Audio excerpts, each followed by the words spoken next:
Welcome, everybody, to another Sunday night at CORA Championship Online Racing Association for the Sunday Money Series. We're here tonight at Charlotte International Speedway, and we got the trucks here tonight.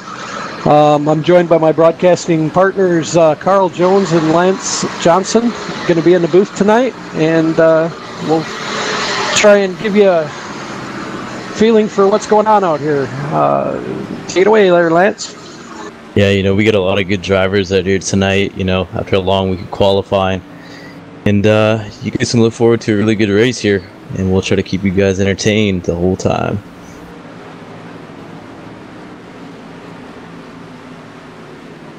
Now we're just watching. Yeah, go ahead, Lance. I was just going to say that we're about to watch these guys get qualifying here and see if we can get some fast times up on the board. Yeah, so far it's Don Stevenson up there at 29.144 in that 47 machine. George Burke shadows him at 192 in the 42 so far. Let's see what happens here towards the end of qualifying. Yeah, from what I've seen all week, it's going to be a really close qualifying here. Everybody's been putting up pretty good times. There's a select few that, you'll see always up at the top, and I think we'll see a few guys that are coming from the back here and going up tonight.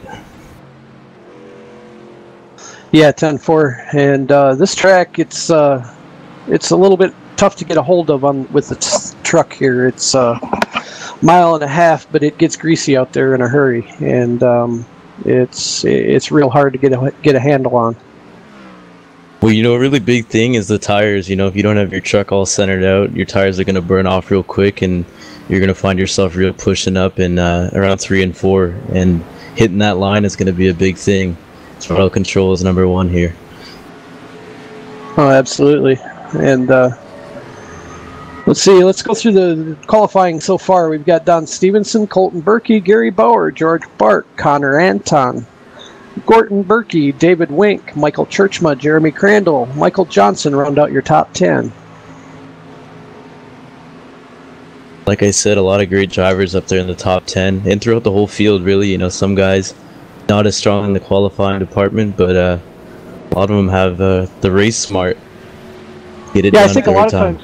I think it's a lot. It depends on their setups, and a lot of these guys are setting up for a long run tonight. I talked to a couple of them before the race, and they're really hoping that we're going to have a lot of long green flag runs. And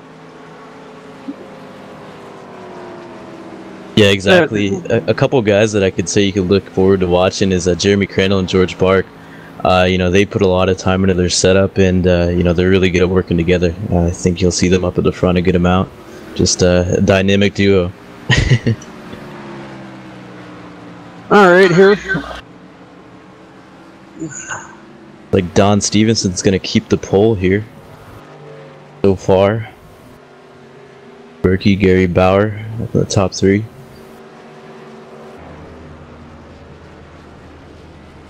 See if we can get a look on someone here.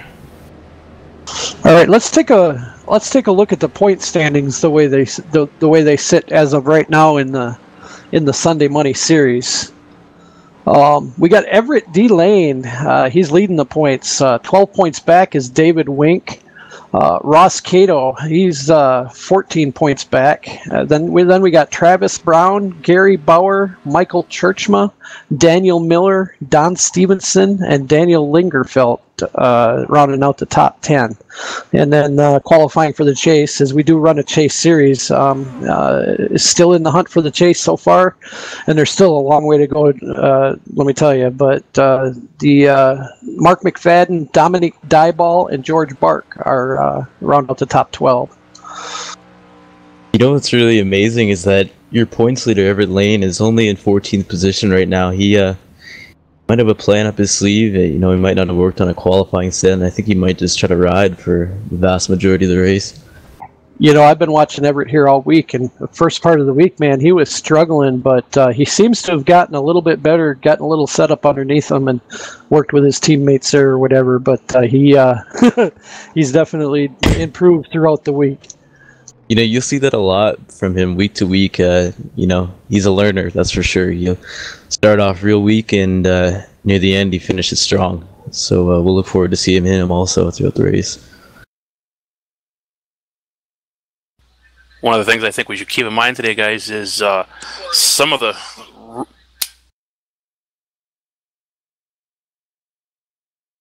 All right, let's take it down trackside and do our CORA invocation.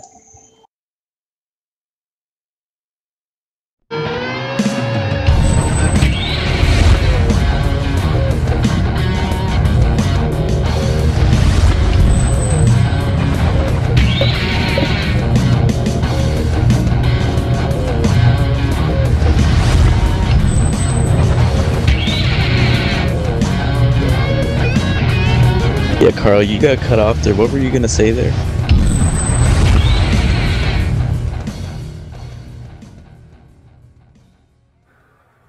Tonight's CORA Sunday Money Series race is being brought to you by Kohl's Wheelboard Truck Center, Redwood Falls, Minnesota. Burke Painting and Sandblasting, Redwood Falls, Minnesota. Hurley Property Maintenance, Kingsford, Ontario. Dale Smalley Drywall, the finish is what counts, Sophia, North Carolina. Small Town Computers, serving Midwestern Michigan. SH&D Trucking, Elburn, Illinois. Collision Works Auto Body and Collision Works Auto Body All right, I'll Express, take the top 10 in the making lineup. friends by Then, accident, Memphis, Tennessee. At this time, ladies and gentlemen, please rise, and gentlemen, remove your caps as the Reverend Rusty Dent will deliver our invocation. Dear Lord, let us pray. We want to thank you, Lord, for all we have. Dear Lord, we ask you that you protect those men and women who serve us both here and abroad. And oh Lord, we give thanks to those who have served us and have given that ultimate sacrifice that we may enjoy the liberties that we have today. And oh Lord, we ask you that you give these drivers the skill and the good internet connection so that we may be given a race like no other. Lord, we ask you that iRacing give us the green-white checkers that we so deserve, and that we may enjoy an exciting race to the finish we all want to see. Lord, may you heighten the senses and protect these drivers so that they can give us a three-wide door-banging race to the checker flag tonight. And can we all say amen? And I'll say amen. Ladies and gentlemen, please remain standing as we proudly introduce Jaden Burke to sing our national anthem.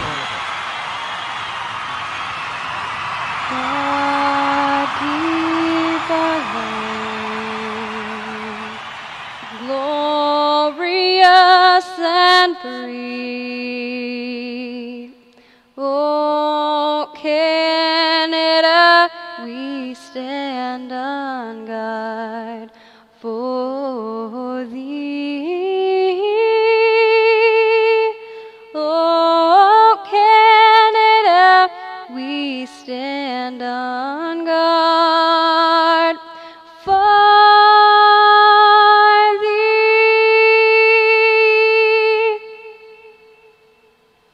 And the rocket's red glare, the bombs bursting in air, gave proof through the night that our flag was still there. Oh, say does that star-spangled banner yet wave o'er the land of the free and the home of the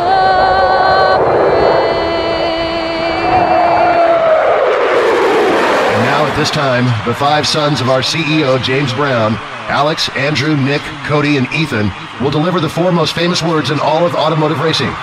Good luck, drivers. To all those watching, it's time to sit back, relax, strap it down. Let's go Sunday money racing, CORA style.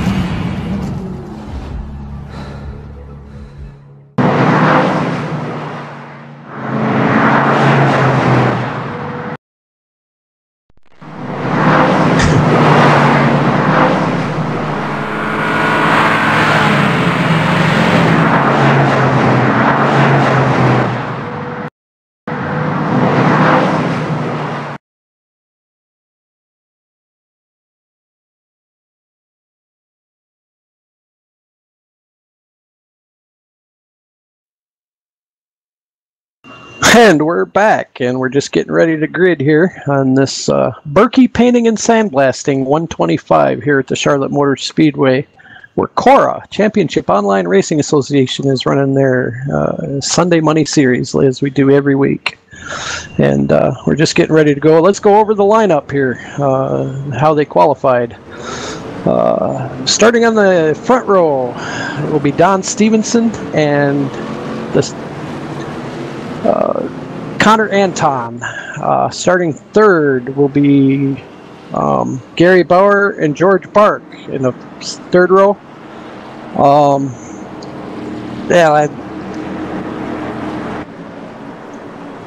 little bit of a mix-up in the lineup. Let them get lined up here, and we'll take you through the lineup. We do a little different qualifying session. We allow the winners of the qualifiers to go to the front of the field there and take the top 3 positions. And Don was the winner of one of the qualifiers, and he also won the pole, so he will start on the pole. But then it'll be Connor Anton on the outside of the front row, and then I'm not sure exactly who was third place, but let's let it start out here. Yeah, Gary Bauer is will be in third place.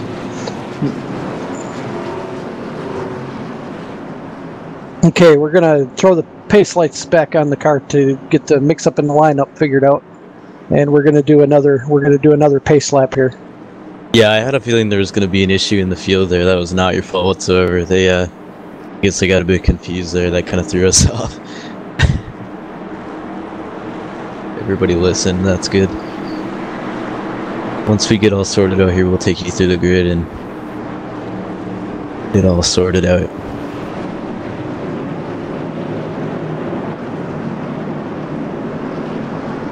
Not sure what they're doing right now.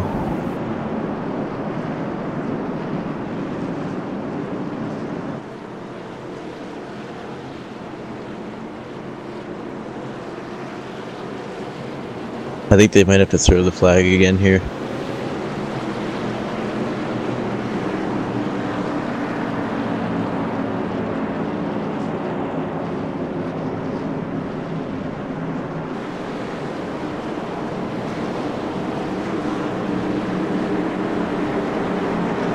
Definitely some gridding issues going on right now. Okay, I think they sorted out. Yeah, we're just trying to get it sorted out from the way we start our, like I was trying to allude to a little while ago, we allow the top 3 of the winners of the qualifiers to take the top 3 positions. Hey, they are going to go green here, so we'll have to get through these, at least the top 10 here. You want to start that off first, Alan? Yeah, Don Stevenson, Connor Anton, Gary Bauer, George Burke, Gordon Burke, David Wink, Michael Churchma, Mark Arthur, and Michael Johnson will be the top 10. The 11th position, we got the number 35, Nathan Sedlak. Number 12, we have Jay Anderson in the 18 machine. 13th, we got number 1, Everett D. Lane. And my list just got totally thrown off. Number 15, we have Daniel Lingerfeld. Number 53. 16th position, we have number 33, Travis Brown. 17th position, we have number 62, Chuck Thompson. 18th position, we have number 15, Dominique Dyball. Number 19th position, number 60, Sean Dower. 20th position, number 25, we have Bradley Cooper. Take it away, Alan. All right, 21st position, Michael Whitlock in the 28 machine. We got the 67 machine flanking him on the outside. Then we got Sal Accardi and John Pansula in the next row. Joel Wood, Mark McFadden in the next row. Then we got James Wilkins, Jason Halverson, Jason Hendren, and Ross Cato, Martin Porter, Chris Patton, Philip Gary, and that rounds out the field.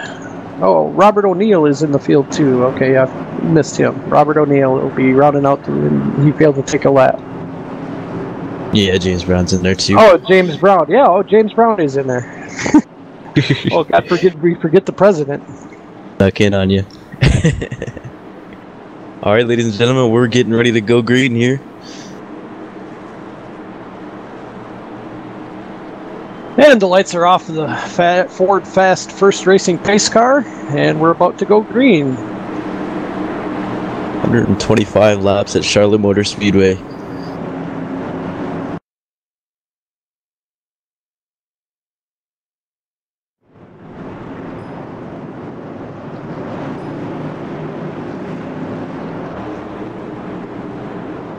Really going to see a lot of these drivers getting some impatient and some of them just kind of riding along for these laps. It's going to be interesting to see a lot of these guys' game plans in the first 50 or so laps. Well, let's see how many leaders make it past the green flag without getting black flag this week. Last week we had a rash of black flags with the leaders, it seemed like. Oh, no doubt, yeah. There's a rule that you can't change lanes in before the start finish line, and some of the leaders last week, they jumped up in that second lane before the start finish line, and they were getting black flagged out of the lead. So yeah, it was definitely a rash of black flags. I believe last week somebody actually lost first place position because they passed under the yellow on a restart, and it actually put them to the rear of the pack in the last lap or something like that. Pretty unfortunate. That was the restart rule that was in play. These quad ovals on the front stretches here for the start finish line make it really, really hard to stay in your lane. As soon as you come out of that quad oval, you're just wanting to push to the outside lane. You really, really got to hold it there. Okay, and we're off. Green is out, I believe. Negative.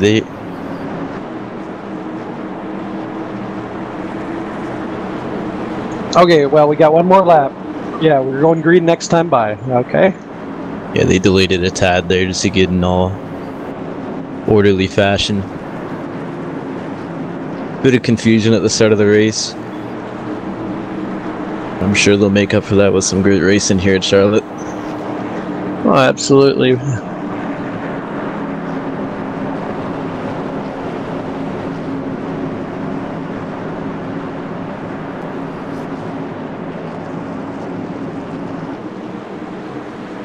Yeah, for the whole night, you can really watch turns 3 and 4.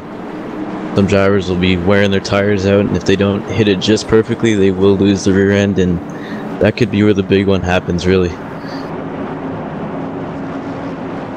Pace car's getting ready to go into the pits here. 1 out of 4.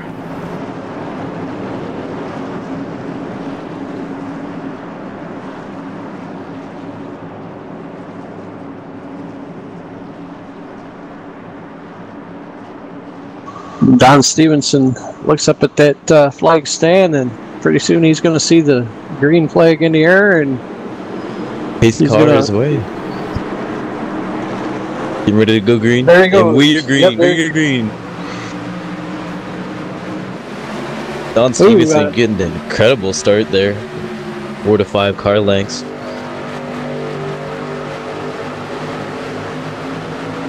We might see him pull away from the pack here at the start. Well, I don't know. You do kind of get a jump. You kind of got to anticipate the jump on the start, because people don't know exactly. Everybody don't start at the same time, so you really got to anticipate when that's going to start. And you not be careful of running into the vehicle in front of you too. So it's kind of tricky, but I think they'll get hooked back up here. I think they'll be all right. You'll see the number 08 Connor Anton. He's going to catch that draft and try to pull in on Don there. That's a big thing here also, is catching the draft. It's a really draft-oriented track on the straights, and the draft can make you or break you here. Getting into 3 and 4 in the draft can actually send your rear end flying, and that's a big issue here for a lot of guys.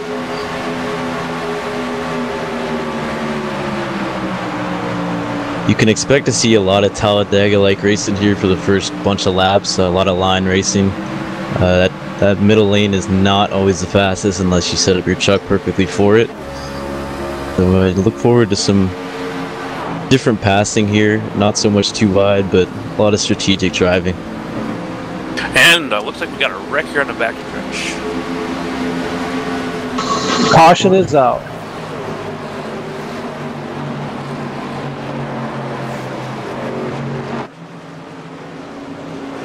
We're going to try to find out who I believe that was in turn 4. Hold on, we're going to try to get in on that accident here. Looks like the number 18 machine here of Jay Anderson. And that turn 3 and 4 here is what you're going to see. We're going to get in on him. And you will see that his rear end slides out. And he loses it a little bit in that code.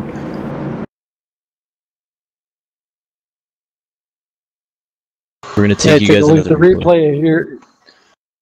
Sorry about that, Alan. Yeah, it did look like the 18 got a little loose there and just kind of lost it. Kind of the bad luck hit the 30 truck come up. He wouldn't even have been involved in the caution. He was way behind it, but he couldn't get woed up and T-boned the 18 there. Yeah, you really see Mark Arthur here in the 12 machine. Get a good view of what's going on here. You see the number 53 up high, Jay Anderson in the middle, and Jay's pretty much stuck in a really bad situation here. He's got to hold his line, and if he doesn't hold his line, he's either going to come down on Mark or he's going to go up into number 53 up there. So that's unfortunate for Jay, and hopefully he can get back into the race here.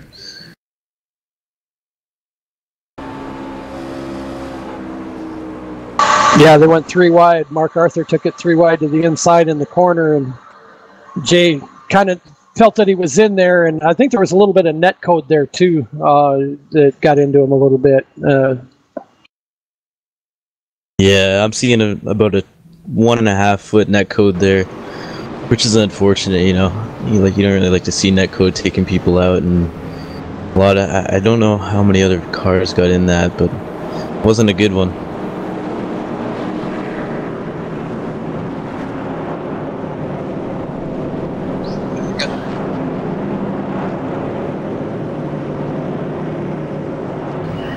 So what kind of pitch strategy do you think we're looking at here tonight?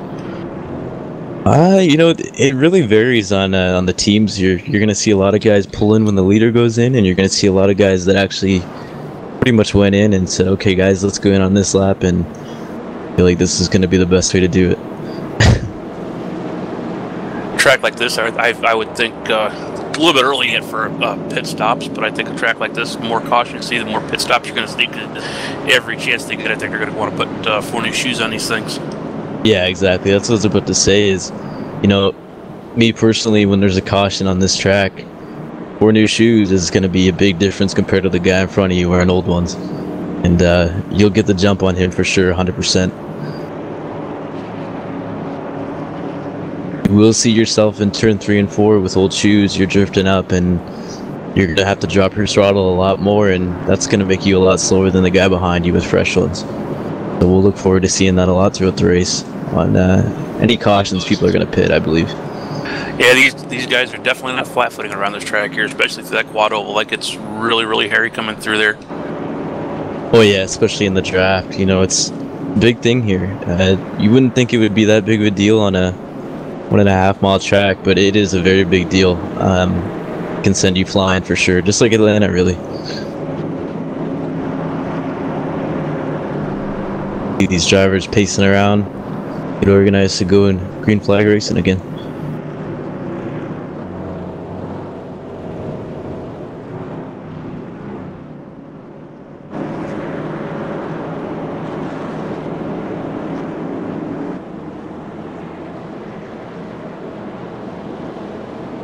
Yeah, the thing about this track is, in any track really, these caution laps really drain you, and you'll find that when you're sitting there caution and pacing, you're getting tired, and you know, you're kind of getting restless, and you get back in, and when they throw the green flag again and you get back into it, you're kind of thrown out of your groove. When you go 20 laps, you're in a good groove, and you don't want to get out of that, and cautions really throw you out real quick.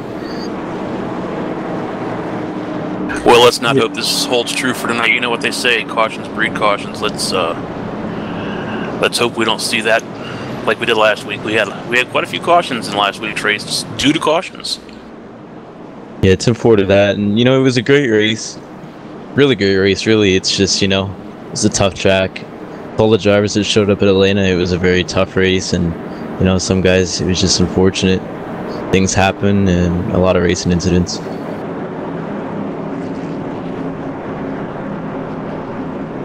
Yeah, looks like the tower is saying that there was some severe net code there, and you know, you might see that a good amount with certain drivers. Connections going out of whack. These guys are going double file, getting ready to get another restart here. Go Green Flag Racing. So, you got any ideas for a dark horse tonight there, Lance? That's a tough one, man. There's a lot of great drivers out here. We'll get on that in a second. They are getting ready to go green here, and they're off. And once again, Don Stevenson gets a great jump. Yeah, agreed. There's been a few guys that get those good starts, and probably see it a lot here.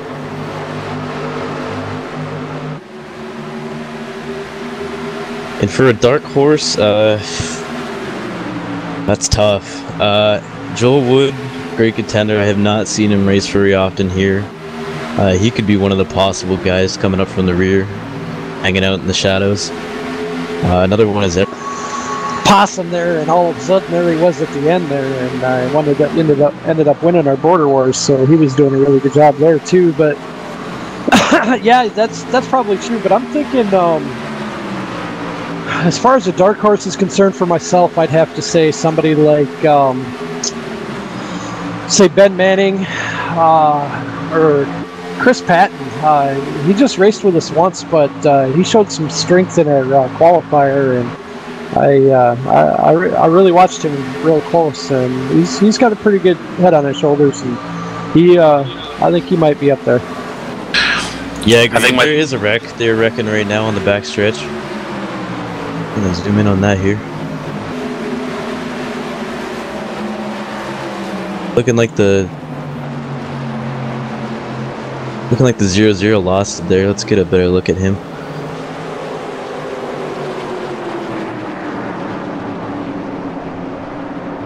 Get you guys a replay here and see what happened there. It was not the 0-0.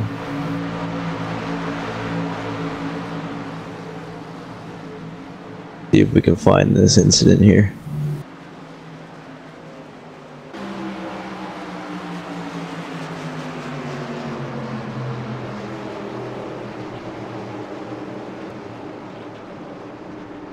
Get a 28 truck here. Let's get a better look at him. Hey, it looked like he came down from the apron there, coming out of 1 and 2. The draft behind him might have sucked his rear end up, and he just lost it. He could not hold it. That's unfortunate.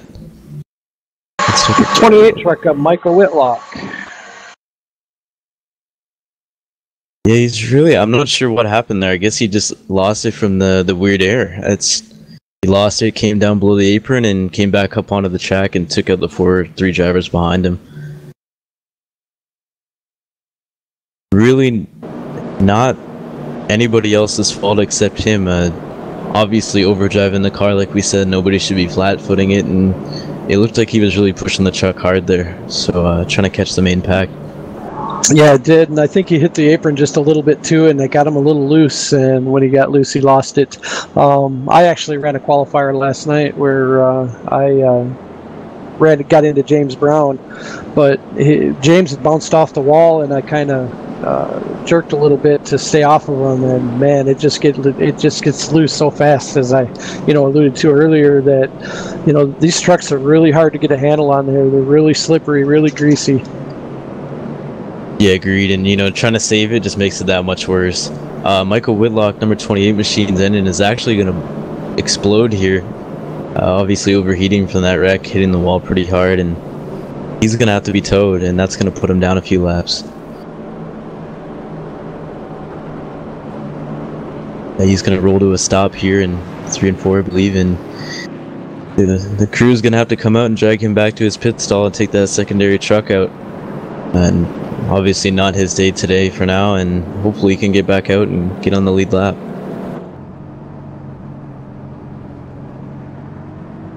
Oh, we still got Don Stevenson sitting out here in the lead. I think he's led every single lap so far. Yeah, I think you're right, Carl. I think he has led every lap, but I don't know. He'll gonna have to take some tires here pretty soon. I don't think he's gonna dominate the whole race.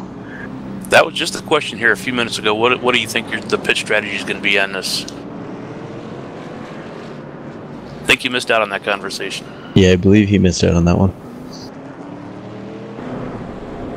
How do you feel? What do you think teams are going to be doing today, Alan, for pit strategies, tire strategies? Or do you think they're going to be taking 2 tires, 4 tires? I'm going to go back and quote the old JD. Every time there's a caution, I want 4 new shoes and a bucket of oats.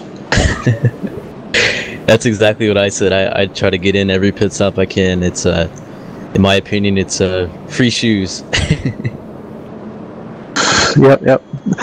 I like quoting old JD. He really made these watching these races interesting here.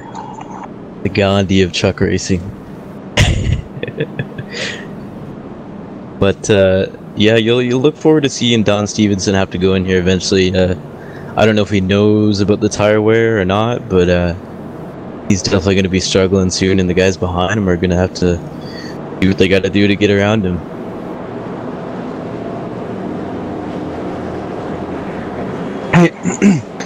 Hey, let's go over the payout structure that we have here at CORA, if you could, and let people know what exactly we do.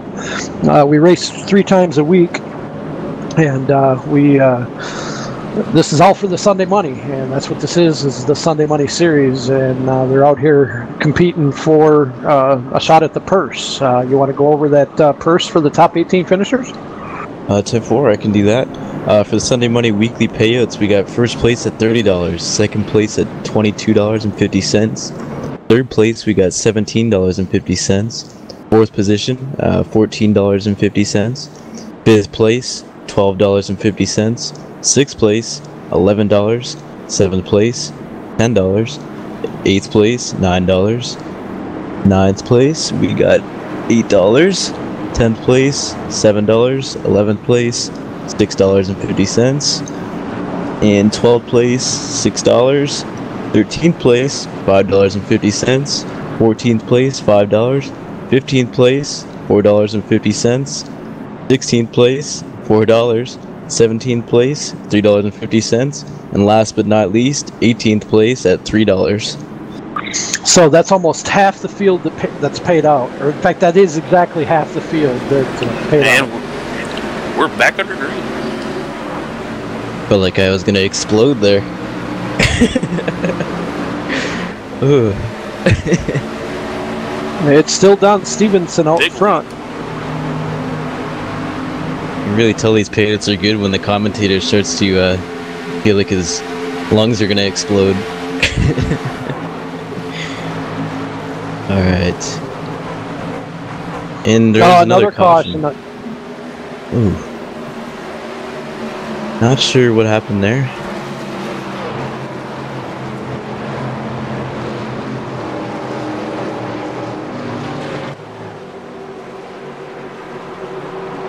See if we can pinpoint exactly what happened. I believe it's going to be the yeah, the 17 truck got tagged there by the 88, spun him out.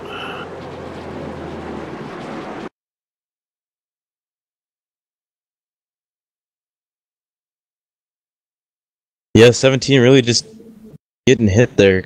I believe that, yeah, in 3 and 4. It appears the 17 actually might have come down at the same time. The truck behind him came down. Let's take a better look. Yeah, the number 88 there. Just a little tap, but that's all it takes in these turns here. These trucks are very, very light when they go into these turns. They're already wanting to turn, and all it takes is just a little push. They say if you can actually reach your hand out the window and touch the back quarter panel of one of these vehicles in these turns, you could actually turn them around. Yeah, you know, and it's just number 17 there, Gordon Burke, he tried to come down a little bit and get a little bit of a side draft, and 88 there just he drifted up a bit. You know, that's all it takes. And you saw what happened. It ended.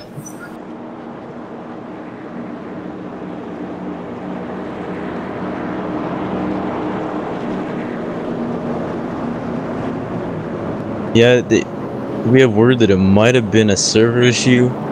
From my perspective, it looks like the number 88 came up and They both kind of caused that one, really. I can't really put that on anybody.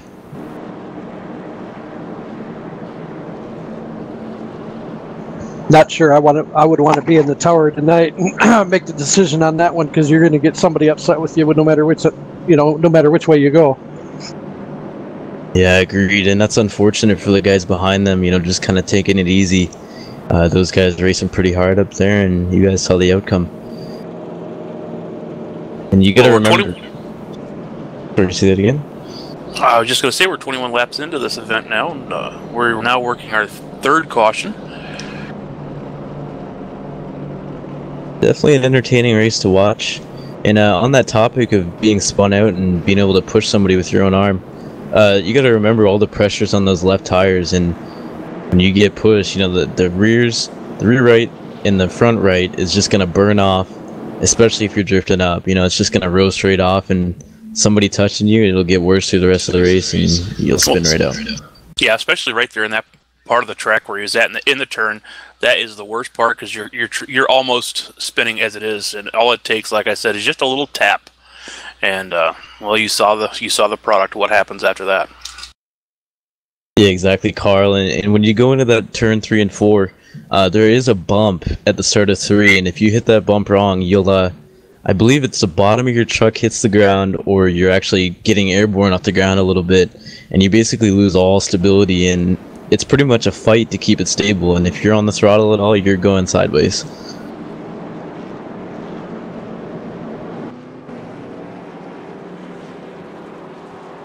Now we're just trying to figure out exactly what happened there.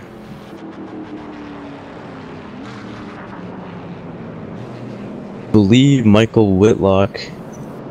I'm not sure if they punished anybody for that yet.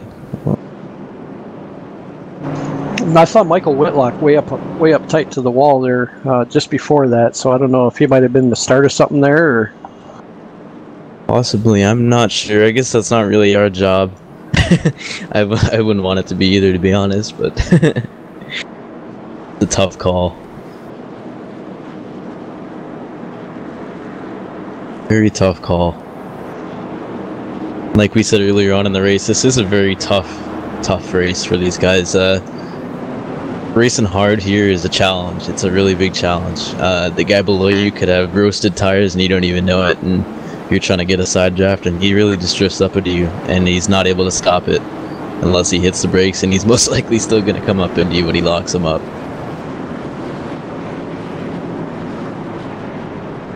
See these drivers going double file again, getting ready to go and restart.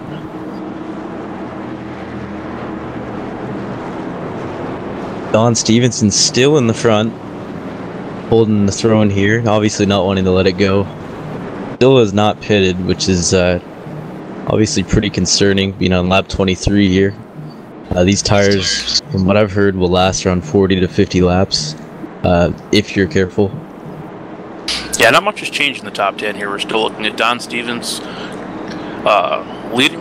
Connor Anton, he's still running second. Gary Bauer, George Burke, David Wink, Colton Berkey, Michael Johnson, Michael Churchman, Daniel Lingerfeld, and Nathan Sillick, your top 10.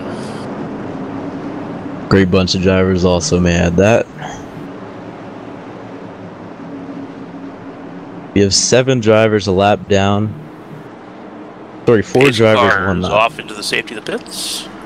And we're getting ready to go green. And they're off. Don Stevenson's going to get another great start, jumping the green flag again. And if you guys are wondering why they start off before the green flag actually flies, you're able to go in between the boxes on the wall. So basically, I'm pretty sure some point in the tri-oval, there's a box, and then to the start-finish line, I believe you're allowed to start any time in there, and it's up to the pack to follow you. I'm not sure exactly how that works. Carla, you more informed on how that works? I believe the commitment cone becomes the start-finish line on cautions. Okay. Basically, everybody just follows off of the leader, and you're green flag racing. Yeah, we got Gordon Burke in here. He's pretty fast here. I think he showed it qualifying, and he's stuck in the back of the pack now.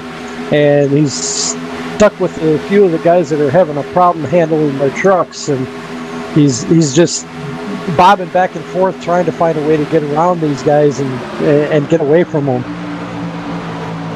Yeah, that can be a really big issue, man. Being in the back with a bunch of drivers that are really struggling, it can really drag you down to their level, and there's nothing you can do about it. You see him trapped right now, and it's tough. Yeah, he's trapped behind the 62 of Michael Whitlock, and he just can't get a... He's got the 21 of Jason Halverson there on his inside, and he just can't... Oh, we got another caution. We got drivers in the infield here. Take a better look at what's on there. For 88 and 27 appearing to get in the wreck there. That'd be Michael Churchma and Gary Bauer must have gotten together here. Let me go look back and look at the replay here. And looks like Michael Churchma came out of turn 3 and 4 and... Hold on one second. Yeah, 88's got a run on the behind the 27 here, going down the back straightaway, and as they're entering turn 3 there, he drops to the inside. Yeah, it looked like the 27 just came down into the 88.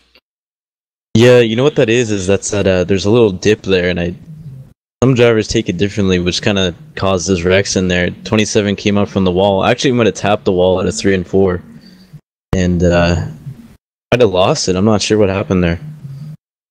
Yeah, I think the 27 did just kind of bounce off the wall just a little bit and get down into the 88, turn the 88, and all hell broke loose from there. Yeah, it's a tough break for Mike Churchman driving the Lafarge truck there. He was my pick to win tonight. That looks like it's going to be evaporating out the window today. Actually, if you watch the number 27 at Gary Bauer, you'll actually see that he was struggling to hold it down in turn 3 and 4. He came in pretty smooth, and then as he went, I think his tires started to burn off, and he went high and lost it along the wall, which is unfortunate for Michael there. Getting caught up in somebody else's incident.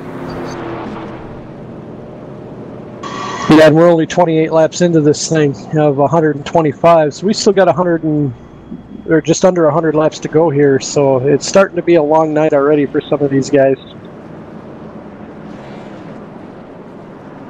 Yeah, lap 29 right now. Don Stevenson still in the lead. This is going to be something we got to watch for. He might have some issues here holding it down in the next few laps. His tires are definitely burnt. His windshield is going to be dirty. And he's going to be struggling here. That's my prediction. I can't believe that he's not going to take an opportunity to get some tires here. Honestly, I don't think it's a good decision. That's just me. I don't know about you guys. I don't know. I think the leader comes. I think you're going to see the rest of the field come down into the pits. If he doesn't pit here, I'm going to start questioning his game plan. That's about it.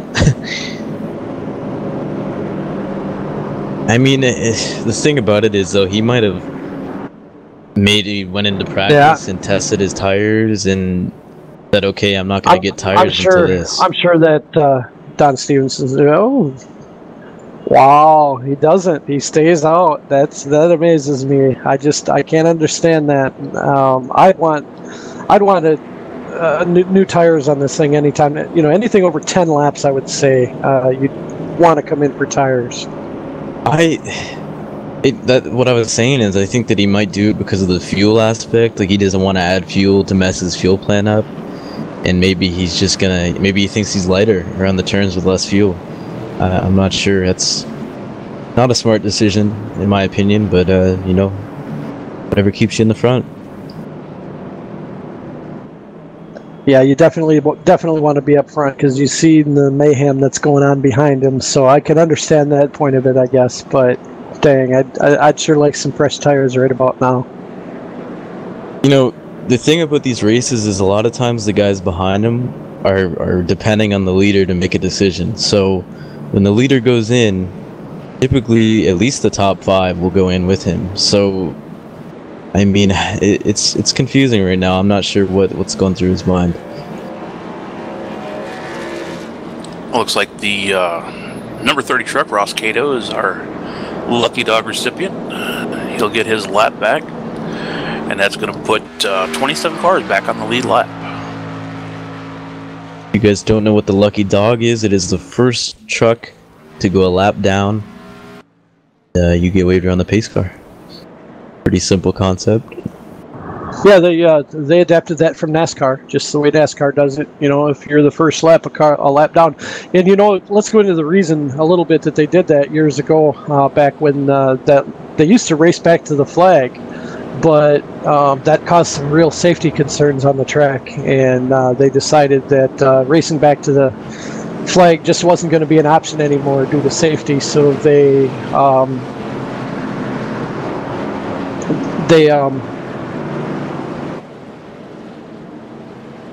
basically got rid of it. Nope. The lights are now off on top of the pace car, and they're doubling back up. We got Don Stevenson with Connor Anton on the outside. Like somebody was getting into it with the officials and called them off there. That's unfortunate. You really see that the officials here in the race, they mean business, and their word is what you should go off of. The CORA is really about respecting the driver, your fellow drivers, and you know, if you don't follow that rule, then you know that's unfortunate. You know, they if you're gonna call somebody out, they say to just do it on your own time. You know, everybody wants to be respectful and have a good time. You're just trying to have fun here. Getting ready to go green here. You're gonna double up soon. As the pace car hits the pit road, back to Don Stevenson with another jump on the lead. He's definitely got that down. For sure. Yeah, if it keeps going like this tonight, I think we're going to be saying that a lot more. Agreed. It's almost like he went into a test session and said, okay, let's practice our startups.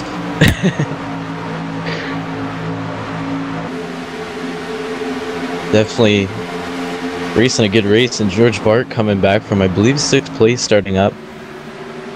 Doing a great job of it also, placing in 2nd place, trying to catch up to Don there. You know, he put a lot of time into that setup, and it's really showing off right now.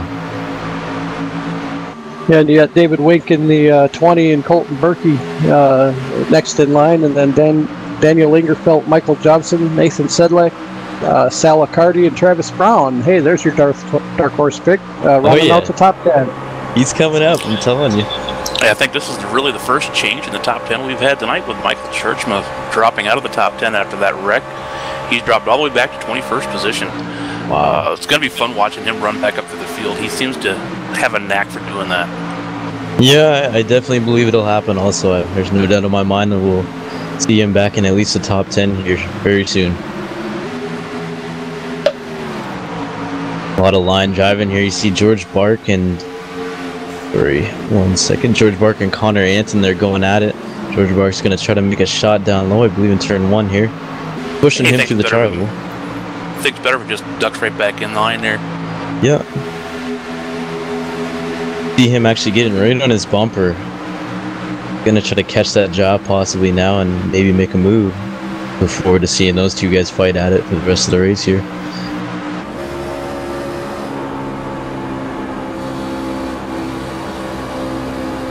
Connor Anton getting a little tight there, turn 3 and 4. I was going to say, he's pushing up there a little bit, it looks like. I'm wondering if he's getting a little bit nervous there with George Burke kind of pushing him. Here comes George Burke for 2nd place. Hey, making a big move on the inside there, and we are under caution now.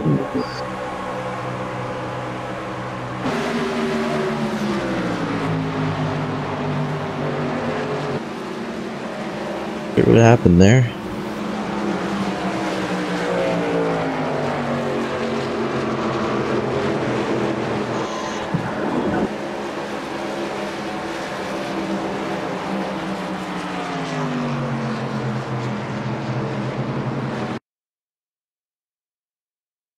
Okay, as you take a look at the replay here, see the 79 truck.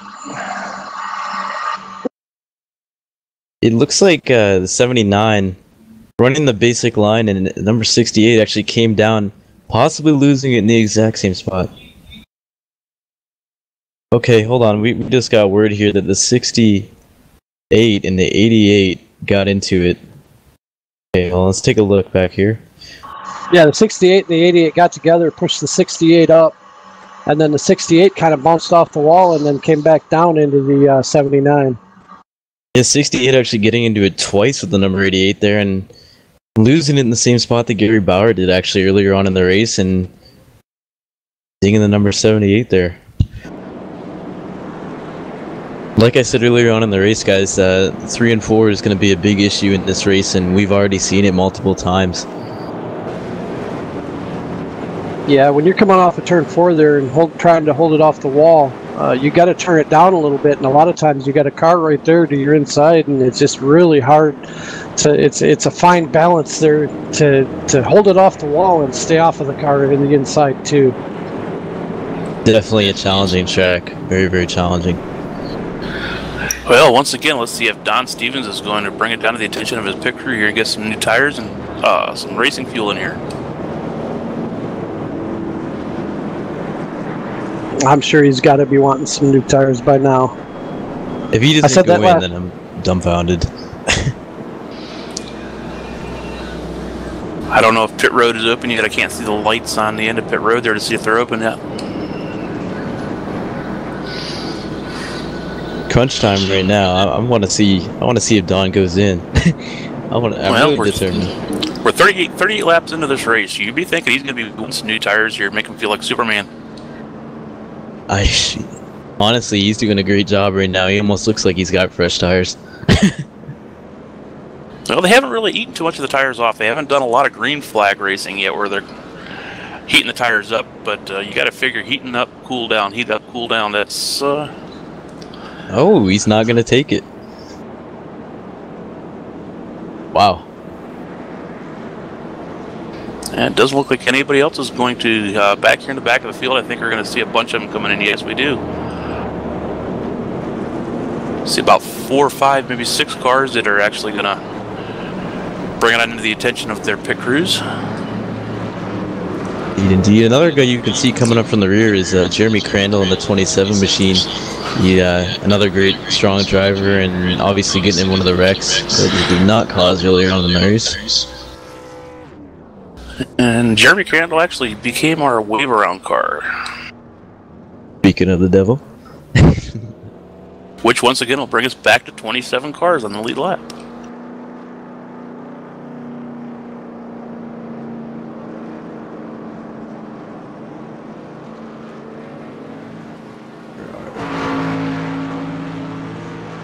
Incredible. I think Don Stevenson's almost led every single lap.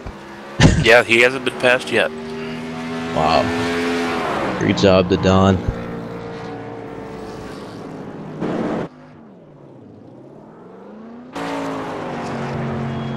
Yeah, once again, we want to mention that this is the Burke Painting and Sandblasting. I want to give a shout out to Gordon Burke there and his company, Gordon's Burke's Painting and Sandblasting, for bringing us this event tonight. And then we also have some individual drivers that are sponsored here tonight. That's one of the things that we have some sponsors that pick up drivers and actually pay their entry fee in. And I think, Lance, I think you have a list of them. Yeah, we got number 1, Everett Lane, as the WW Trucking in Sandwich, Illinois. We got the number 20, David Wank, LR Kelly Trucking, and the owner is Lowell Kelly. Number 30, Ross Cato, Curiel Trucking. Number 33, Joel Wood, R&R Transport.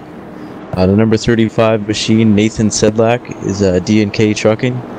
Number 39, Sal Acadia in the Curiel Trucking machine. We got number 78, Mike Johnson, the RMT Trucking machine.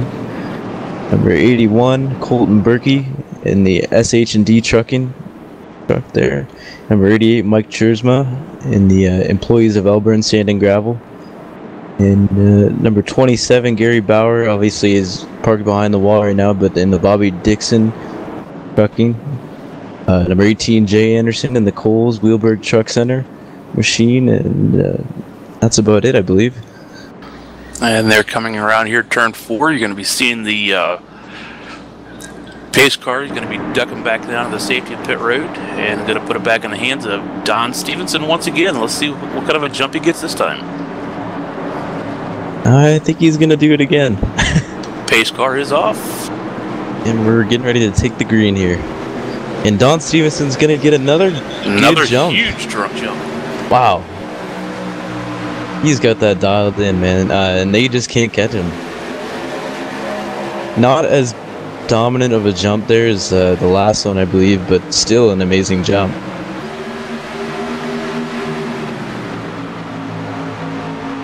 Lap 41 out of 125 here at Charlotte Motor Speedway.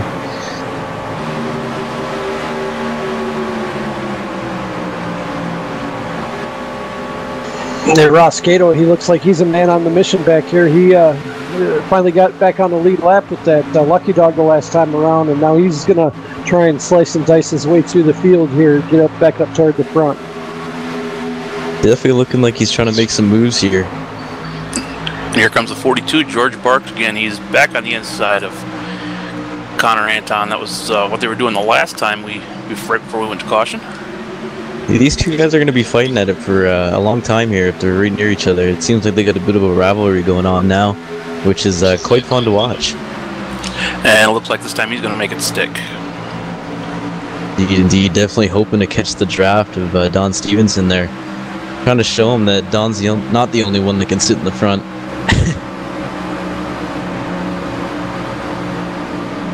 Don doing a great job of holding that throne. Look who's back in the top 10 here. After having 2 incidents out on the track here, Michael Churchman is back up to 10th position. Wow, that was fast. That was very fast. Well, I think after last week's black flag, he's a man on a mission. I think he's wanting to get up there and prove that he can win a race, and we all know he can. We've seen him do it before. So, yeah, let's keep an eye on that Mike Churchman. He's a really good driver. Indeed, indeed. I think he just has to keep his truck clean and stay away from the guys that he knows that are bound to cause an accident, obviously not having the best luck. And somebody getting loose in the trial over there. Almost losing it and coming into Michael again. Looking like the number 25 machine, Bradley Cooper.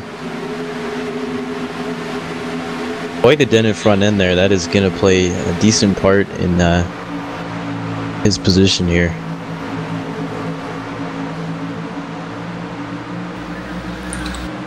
You can deal with a little bit of damage on the front of these trucks when you're in line. Is when you get out front and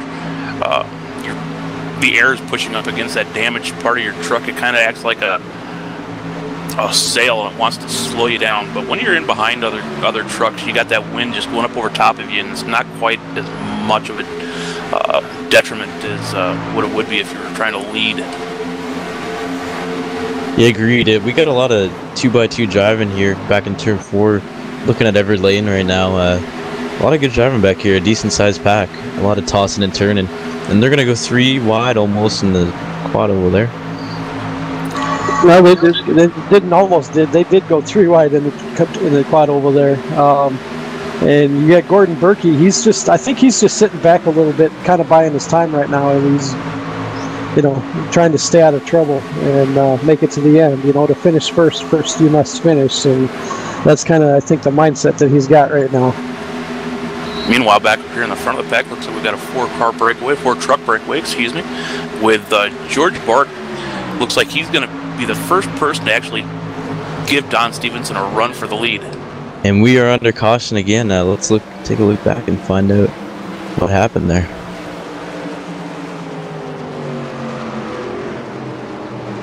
Looking like the 73 getting into. Yeah, it looks like the 73 at Jeremy Crandall. See what happens here. See them going through 3 and 4 here. And that same wall that Gary Bauer got into earlier on, number 3 is going to get into. James Wilkins. They're going to go 3.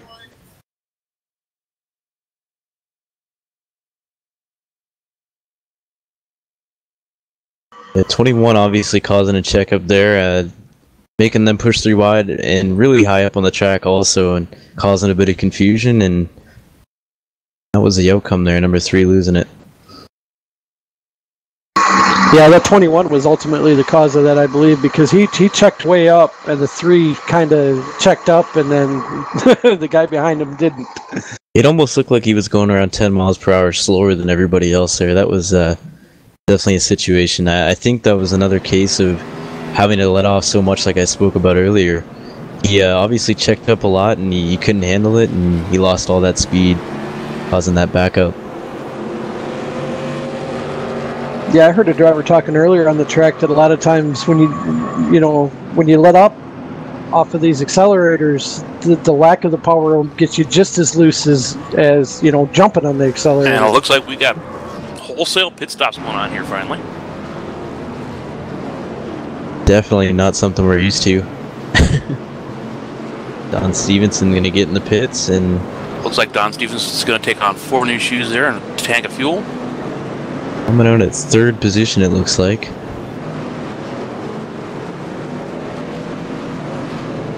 Yep, Bradley Cooper and Martin Porter are going to stay out on the track here. First time we've seen new leaders. Definitely, Bradley Cooper actually coming from around the rear. Number 25 machine. And with Martin Porter, not really acquainted with the top 5 till now. Yeah, George Burke pitted, Connor Anton pitted, David Wink, Daniel Lingerfeld, Sal Accardi, Mark Arthur, Michael Churchma, Sean Dewar, John Pensula, Dominic Dyball, Nathan Sedlick, Travis Brown, Ross Cato. They're all Gordon Burke. They're all wanting a new set of shoes there and a tank of fuel so they can get back after it. Yeah, it looks like the only 2 that didn't pit in this round here would have been Martin Porter and Bradley Cooper. Let me point out that Martin Porter actually started in the 31st position qualifying, and he's now your current leader.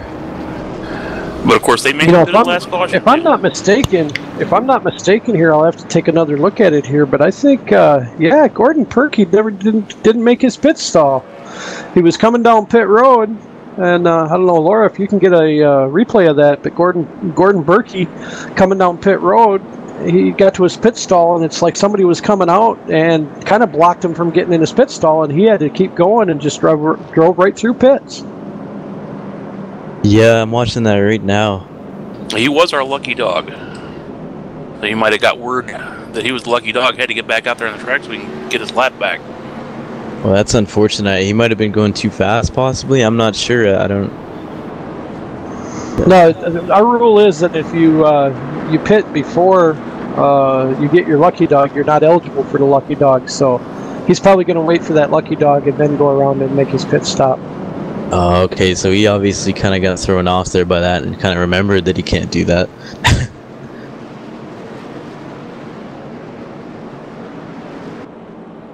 Race officials just giving the word right now.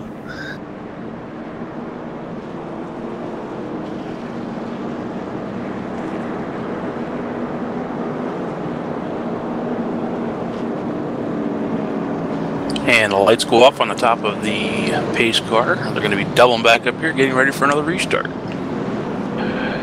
little bit of change up here in front. We got Martin Porter and Bradley Cooper 1st and 2nd. Michael Johnson has moved up into 3rd position.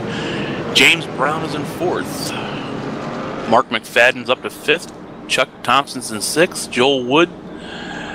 Don Stevenson dropped all the way back to 8th with Connor Anton following him in 9th. You know, Donnie, he's down, but don't count him out, man. He'll be back up there in a few laps, I believe. You know, obviously a strong competitor in this race. Definitely look forward to seeing him up at the front.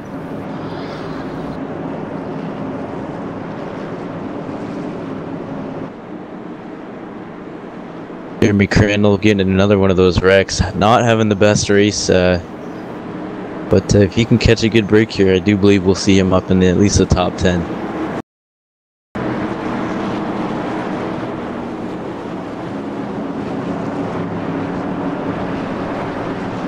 Getting ready to go green here. And the lights are off with that Ford First Fast Racing pace car, Ford Mustang that iRacing has on their server. And he's the pace off. car is away. And Martin Porter's going to get a decent jump here, and we're green flag. Great jump, really. Wow. Yeah, the leader's the one really with the advantage on the jump because he doesn't have anybody in front of him to worry about, not getting started. So he can really get on it there when the green comes out. Looking like Don Stevenson and Martin Porter discussed a little strategy on the startups.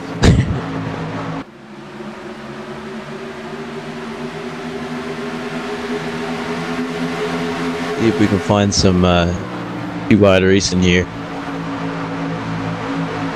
Yeah, Church was still hanging around there again. He's just coming back into the top 10, followed by the 53 of... Who is in that 53? His name escapes me. Oh, Daniel Lingerfeld. Daniel Lingerfeld. Going to see a lot of double file racing here at a turn 3 and 4. 79 and 88 almost got together. 79 had to really do some driving there to stay off the wall and stay off of the 88. Got some really good racing up here for the lead. We got the 25 of Bradley Cooper looking down on the inside of Martin Porter. Oh, they're gonna get into some contact there. Martin slams the door. Looks like we got the green truck up there. Somebody got into Mark McFadden and pushed him out of the way, and he just slid up and bounced off the wall a little bit. I think he's okay, but definitely he's lost a lot of positions.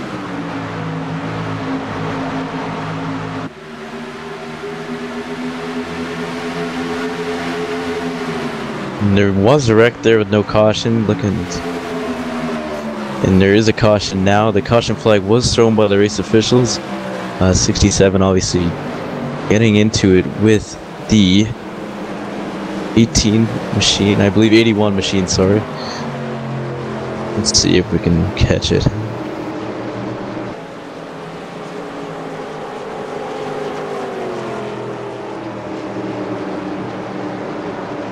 Yeah. 67 machine. And the 18 will be the wave around here. Jay Anderson, he'll get his lucky dog. He'll get back on the lead lap. And I think he's another one of the drivers that's been around CORA for a long time and always seems to just kind of sit back and let the race come to him. And towards the end of the race, lo and behold, there he is. There's actually a checkup on the outside there, and the number 90 came down, and the 81 panicked and came up into the number 90, and they collided. 81 came down to the number 67 there, and they were down for the count. So once Jay Anderson gets his lap back, it's going to put 29 trucks back on the lead lap, and here we go with the pit stops.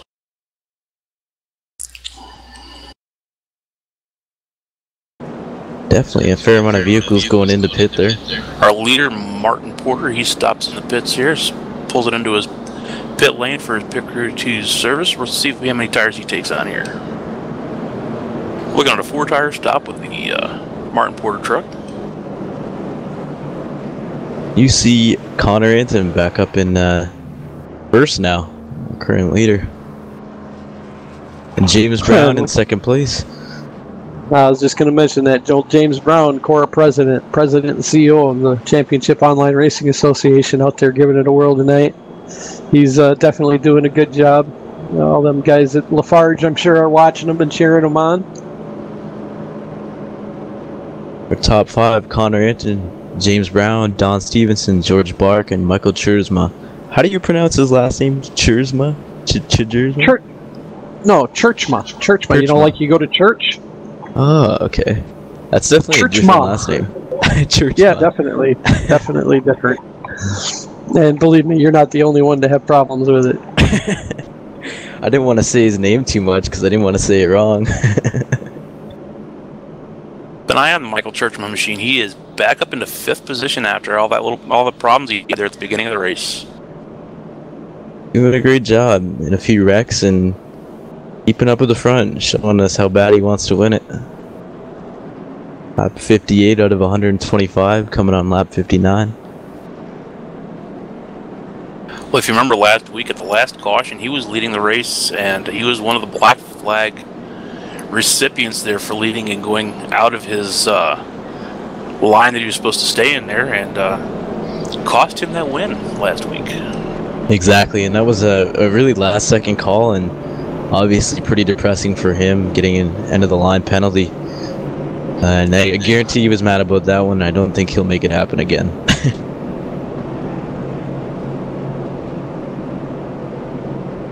Vindication.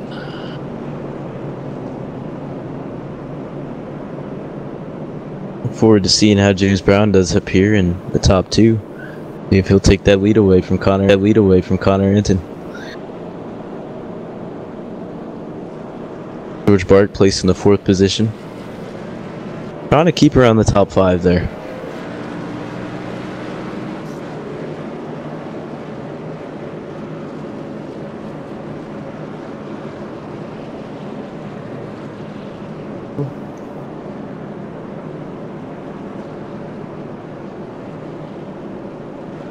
Sounds like race control's getting on the call right now.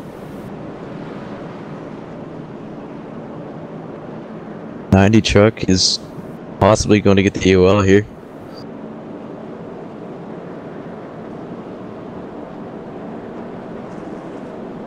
Trying to hear.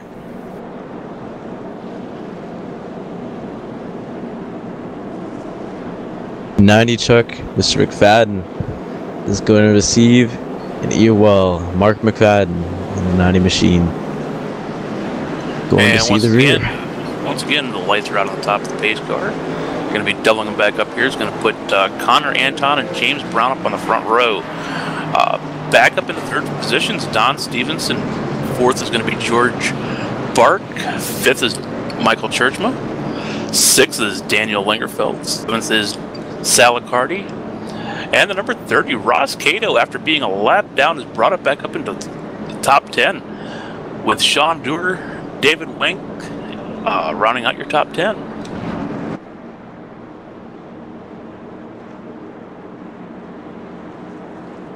Let me add that George Bark's machine is the George Bark competition karting for all your competition karting needs.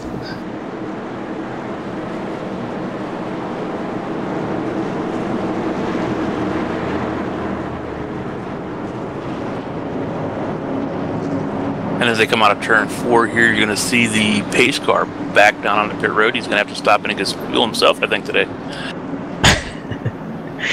Definitely going to have to go and see some fuel and get some new tires because he's been out there for a while. Pace car pulling away.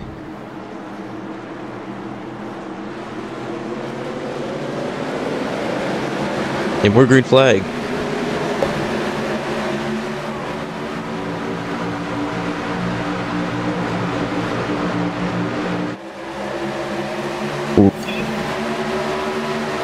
Guess we got to give a shout out here. Somebody on the watching the broadcast, Chevy Patton. He's watching us here, so yeah, we'll give you a shout out.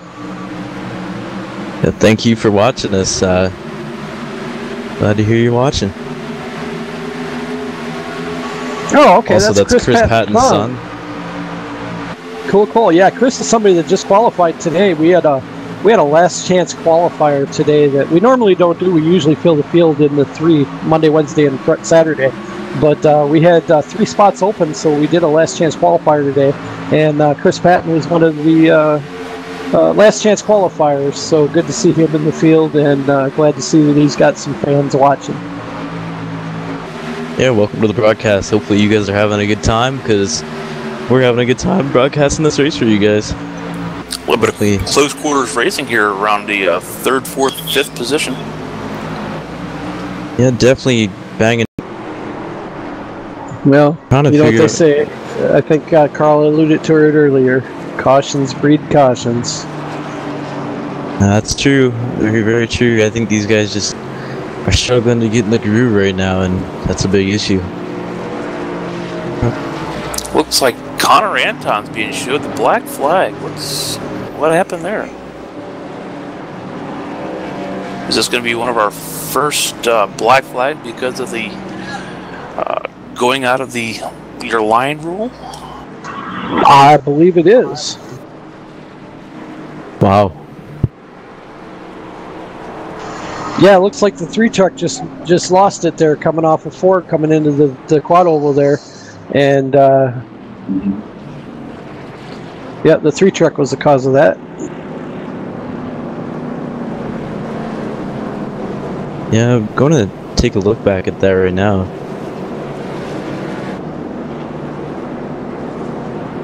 Coming out of that 3 and 4, they're obviously getting loose. 3 truck's going to hit the wall, come down into the 81. That's unfortunate for the 81, obviously being in a few wrecks this race. Just lost the control, man. 3 and 4 is just a deadly set of turns, and been happening a lot in this race, definitely. Don't look now, boys, but the 47 of Doug Stevens is back up in the lead. Yeah, I called it. I called it. Michael Churchma sitting in second. That guy, his pit crew definitely has that truck dialed in. That is for sure.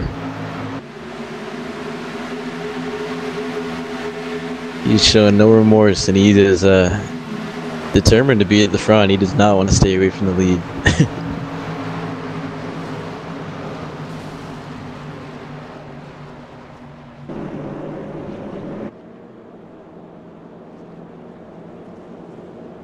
Connor Arrington was given the EOL penalty for that wreck.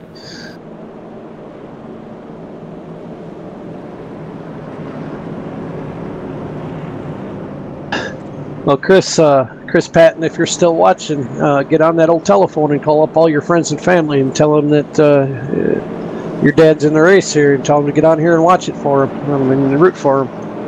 Yeah, Chris is in the number 2 truck out there. He's made it 21st position. That goes for everybody, guys. You know, we appreciate anybody that comes and watches, and if you have anybody that's a race fan or is interested in being a race fan, tell them to come over here to LSRTV and give us a watch. Definitely worth it.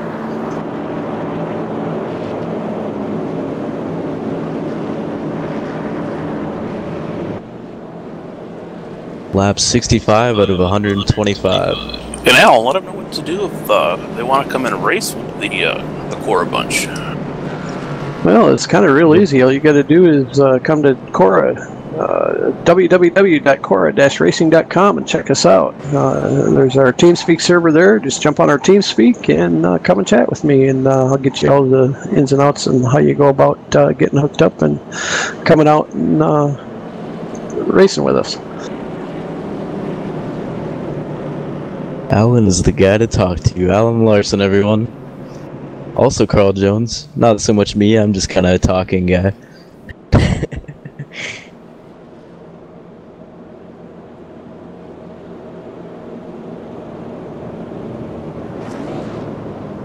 Drivers talking about how these caution laps are starting to tire them out and how they would appreciate a coffee in these trucks. A little bit of race chatter going on. Another guy that we haven't really seen up in the front there is Daniel Lingerfeld, qualifying in the 15th position in the number 53 machine. He is in 4th place now. Another dark shadow guy is number 39 Salacardi in the 5th place. And number 20 in the 6th position, David Wank. The lights are on top of the pace car. I've said that quite a few times tonight. Yeah. Wonder if they're going to have to replace some bulbs before the end of the night.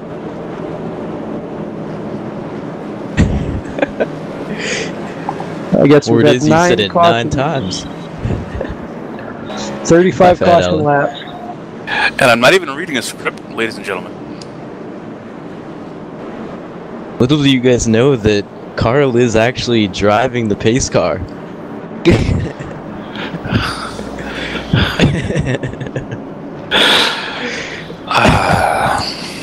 Getting ready to go green here. Coming around that deadly 3 and 4 here. Everybody's probably grasping onto their steering wheel, knowing that 90% of the wrecks here have been either in 3 and 4 or coming out of 3 and 4, getting loose in the quad oval. How much you want to make a bet the next thing I'm going to say is Don Stevenson gets a jump? bet you. Yeah, I'm not gonna bet because I'll probably lose if I bet against him. I don't know, but we got Michael Churchman up there on the outside of him. He's a strong starter also. I think this might be Don Stevens'. Oh, well, guess what? Don Stevens has got a big jump on the restart again. George Bark's gonna fight with Michael Churchman there, going at it in turn 1 and 2, side by side. George Bark is gonna win that one, and they're gonna line up here. Still a long way to go in the sense of racing too hard right now. I think they'll line up and push each other right up there to the back end of Don Stevenson again. Hey, if you guys have any questions, go ahead and post them in the comment section there in the live chat, and we'll try and get them answered for you. Or any shout outs you want, we'll try and get to you too. Can't make promises on everybody, but that's what that chat box is there for. Use it up, burn it up. Or even if you just want to say good job, we'd appreciate that too. And this is the Burke Painting and Sandblasting CORA 125 Sunday Money Series, where we go racing every week and try to take that trip to the bank. We have a pretty unique setup here this year, don't we, Alan? We have 4 different cars we're going to be running on in, I think it's 5 race stints. Yep, 5 race stints with the chase. We got 4 truck races. This is the 3rd of 4. And then we've got 4 Class B races, and then 4 Gen 6 races, and then 4 IndyCar races, and that starts our chase. And then we've got 2 races in the trucks, 1 in the B and 1 in the Gen 6 for our chase to final it out. So, yeah, it's gonna get quite interesting. If I understand this correctly, we're gonna have payouts for 4 different champions, 5 different champions this year, maybe even 6, isn't there? I don't have how many champions are we gonna have this year? I believe there's 10 positions at the end of the season for points that you get paid up for. Well, I'm just talking about championships on their own, because they're going to have 1 for the Gen 6, they're going to have 1 for the IndyCar, 1 for the trucks, and 1 for the Class B. Every one of them is going to have their own championship, plus then they're going to have a championship run for the qualifying races also. And if you look at the website there, you're going to see some really, really cool prizes for the qualifying championship. Oh yeah, we got some excellent prizes there. A video card, a free subscription to iRacing for a year, a button box. There's some pretty nice prizes. A couple of gift certificates to Best Buy. Yeah, there's definitely some prizes worth going for in the qualifying series. And I want to give a shout out to John Swyka. Appreciate it. Get that word out there as much as you can. We definitely do appreciate that. John, he's not with us this week. I don't know if he had a issue or had something going on. He couldn't qualify for us this week, but we miss you out here, John. We wish you were racing. Indeed. Don Stevenson, George Bark, and Michael Churchman, they're just pretty evenly spread out there, about 2 trucks in between each, maybe 3 in between George and Don. And they're really just taking their time here. Looks like we got single file racing all the way back here to about the 12th, 13th position. Trying to bang these laps off. Lap 75 out of 125 here. It really seems people are struggling to catch Don. He's got that truck dialed in, and you see here, if you're watching the number 42, you can't catch him. He's there and he's sticking with him, but he can't get right up behind him. You might see him pull up a little bit, but Don is he's excelling there in performance.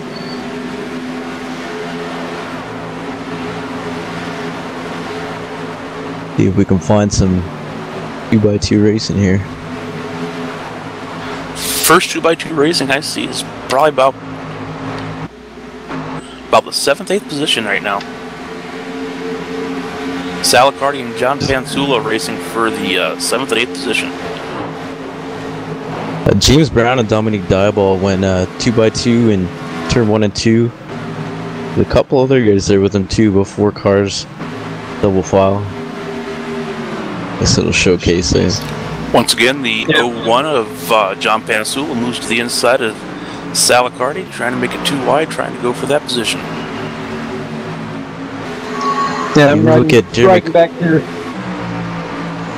I'm riding back here with Chris Patton, and he's still on the lead lap. He's managed to stay on the lead lap. So let's see if he can kind of buy his time and stay in this thing. I was actually looking at Jeremy Crandall there. He, another guy that's been wrecked about 3 times, maybe, around 3 times, and he's bringing himself up to 12th position, possibly trying to get into the top 5 there. Don't look now, but George Burke did catch Don Stevenson. He has now passed John Stevenson for the lead. John Stevenson did don't think that's too fast. Took the lead. They're going to fight in the Cotto. Yeah, that's that famous Dale Earnhardt move, crossover there. That was a good move. Definitely a good move, and he's going to pull away about half a truck length there, maybe more. I think George just wanted to lead a lap to get a point, Didn't lead the lap though. The lap was still led there at the start-finish line by Don Stevenson. And you see number 42, George the 42 Burke truck right now. In second place right now behind Don Stevenson. Obviously, Don pulling away a bit, but never fear, he's holding onto the ropes, trying to pull himself back.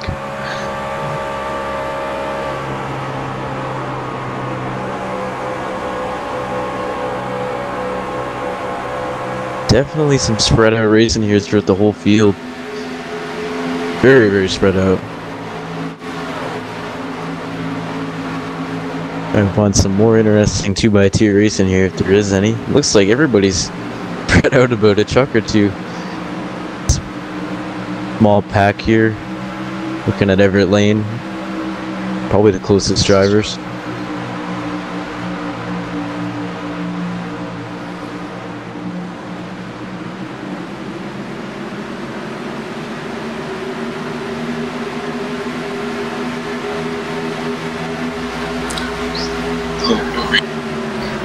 I was just gonna let her know that I was riding inside with George Burke.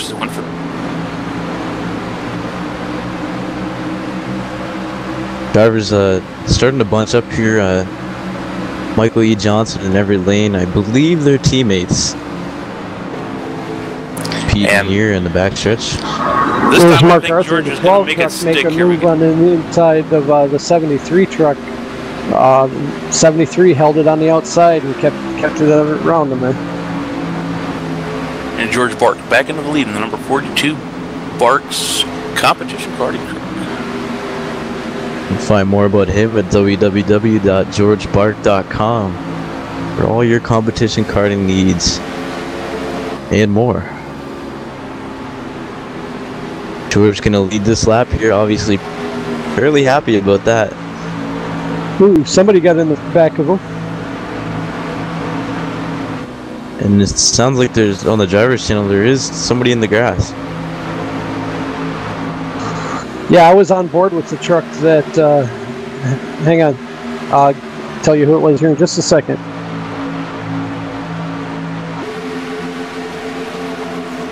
Appears to be the number 12. Yeah, I'm on board with the number 12, but he got into the back of the, he got back into trying to see who it was that he got into. I believe it was the 73, yep. 73, Jeremy Crandall. Okay, have Mark Arthur getting in the back of him. Cut him down through the grass. Don Stevenson dives it back down on the inside of George Burke there. George Burke slams the front door. Oh man, that was fun to watch right there. Boy, they're really racing hard here on the quad oval, excuse me. Definitely going at it there, those three from the front, having their own little race. George Burke looking to try and pull away from Don Stevenson. And it will be George Burke leading that lap. I think he decided it was time to put the hammer down and lead some laps.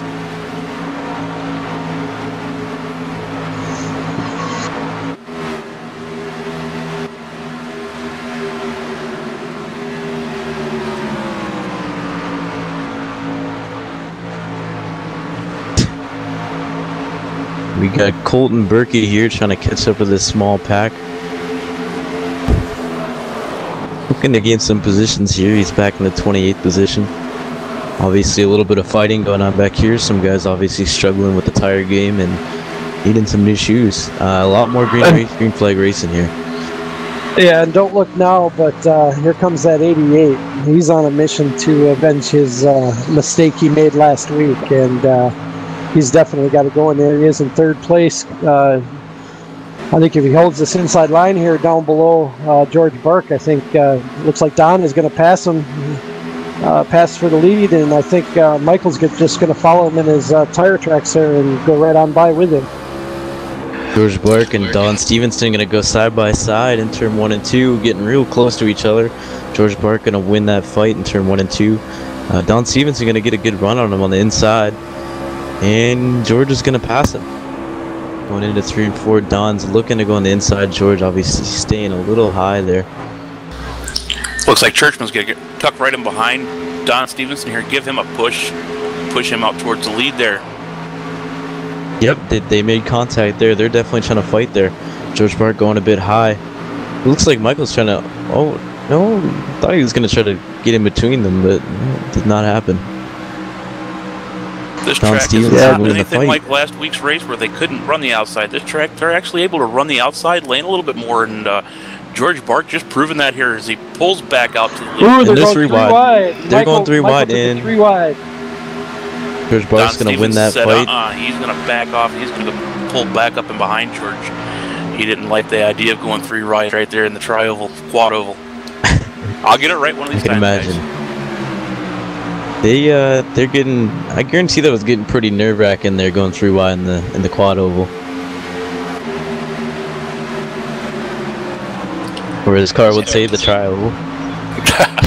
If you look back here in the 4th and 5th position, you got 2 trucks that have gotten nose to tail here, and they're starting to release these guys in up here in the front end. Yeah, these guys got their own little race going on up in the top 3, and something good to look at. Try to find something bigger in the back. Well, you're going to be looking at a 5-car lead here very, very soon, because David Wink has closed it into 1.6 seconds there. He was up to 2 seconds behind at one point in time, and he has really, really closed the gap. Yeah, and right on the heel of David Wink is Nathan Sedlick in that 35 truck. He's trying to give David a push up there and get up and challenge with them top 3 trucks. Yeah, all it's going to take is these top 3 to start racing again and start getting side by side, and them 2 are going to be right here with them. Looking through the field right now, these guys are really the closest drivers that we can find, and really the most entertaining right now. A lot of spread out racing, trying to bang these laps down. On lap 93 out of 125. These guys fighting at it right now. And here we go for the lead again. Don Stevens is going to give it another try, coming down out of the quad oval here. Going into turn 1. On the inside. On the inside, they're going to get close. They're going to get real close. Don Stevens is almost tapping George Burke. Wow, great job. That was a hold your breath moment.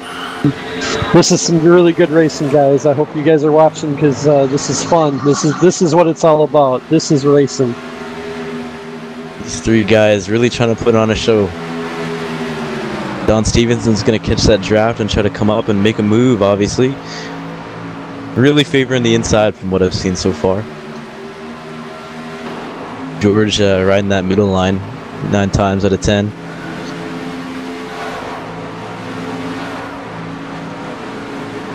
Yeah, I think it wise here that they just stay single file and just keep pulling away from these guys, because they're pulling away from maybe not 5th and 6th, but they're definitely pulling away from the number 7 truck there of Daniel Lingerfeld.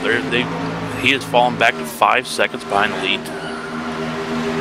Uncle Churchman just sitting there behind Don, possibly waiting for the time to attack, maybe falling away from the draft. Hard to say.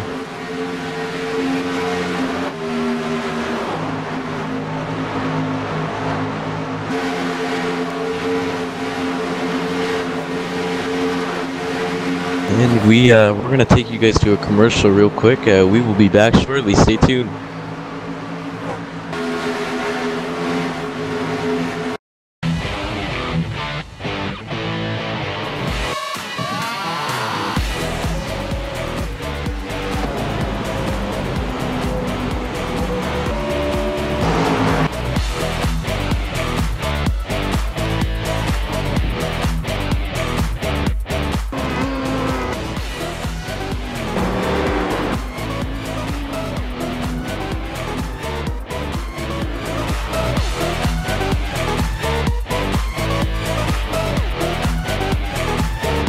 Really?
We are delighted to announce that the new Red Bull Air Race World Championship will take to the air and will be back in 2014. There we have it, 2014, ladies and gentlemen.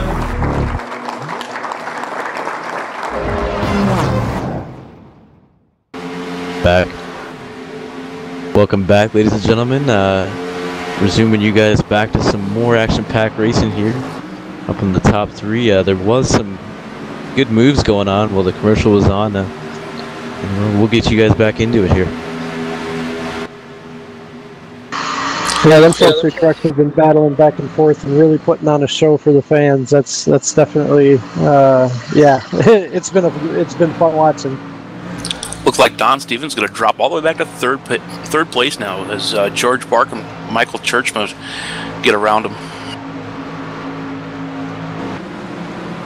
That 5th and 6th position seems to have kind of settled down and not able to really make any more ground on these guys. Even when they're up here racing, you'd figure that them two being single file would be able to catch up, but not happening.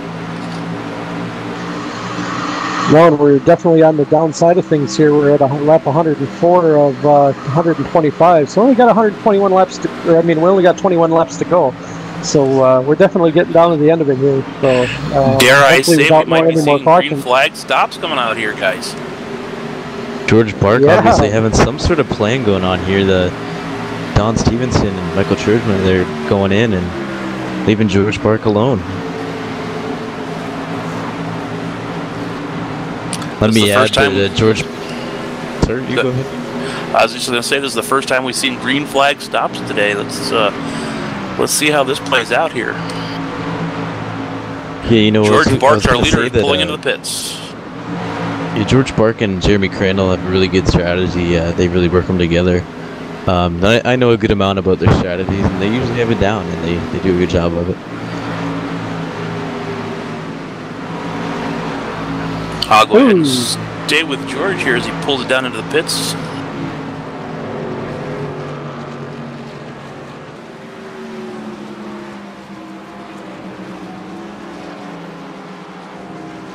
Yep, he went right. George Burke missing it. Are we seeing caution on the track? Are we seeing caution on the track again? I am not sure. No, I don't believe we. They're slow way down here. Yeah, I believe we are under caution. Yep, there is a caution. Not sure what happened there. We'll try to figure that out. Very, very unfortunate for those guys who have already pitted. That's going to put them back behind this field. Yeah, that's going to drop George Burke back to the 13th position right now. Yeah, that's going to put a whole new spin on things here, guys. The guys that have been, watching up front all night long, all just made their pit stops. And I think the reason why George drove through the pits is because the caution came out. Because I think the caution that's why came out. he didn't You're stop. exactly right. Don Stevenson, he was up there racing for the lead, now goes a lap down after pitting. Wow. That's incredible. The outcome on that was insane. That was really, really bad timing for that caution to come out. Yeah, we're not sure what happened on the caution. We're gonna try to figure it out here. Well, I saw when Mr. Burke here went into the pits, I saw somebody driving through the grass and came back out on the track, but I couldn't make out who it was. Yeah, I'm with you there. I don't think it was... We'll figure it out here. Number 39 apparently self-spun.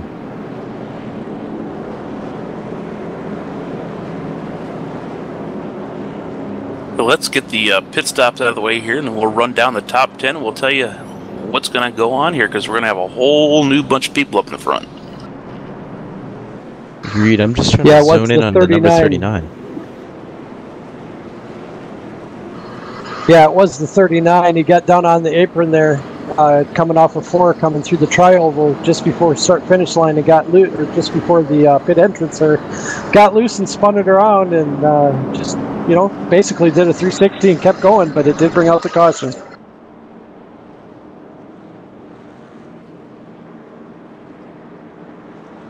Yeah, obviously a little bit embarrassing. Spinning out there right before the pits. And it really does happen. Let's do a quick rundown here on the top 10. We got a whole new bunch of drivers up here. We got Nathan Sedlick and Gordon Burke. You're going to make up the first row. Mark Arthur, Connor Anton, Jay Anderson, Bradley Cooper, Sean Dewar, Travis Brown, and Everett Lane are up in the top 10 now. Oh, Everett pitted. Oh, so he's dropping down. Yep, you're right. George Burke is up in third, apparently. George Burke is sitting in the pits now. Looks like he's going to take on 4 tires and a tank of fuel. And that should be it for pit stops for the rest of the race. Unless we get another caution. You're right. Of course. I mean, still, by the look of it, I don't think people are going to go in for tires if there is a caution. I think they're going to try to secure that position.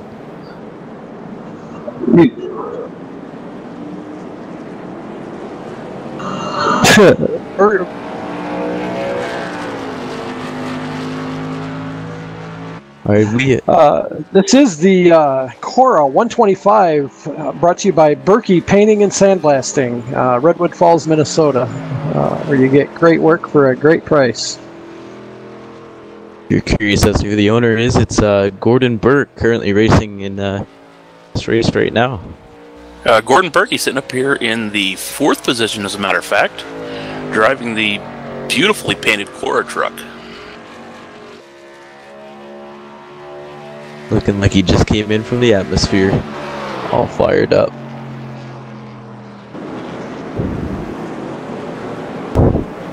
That's what that front end looks like, a spaceship coming in from space.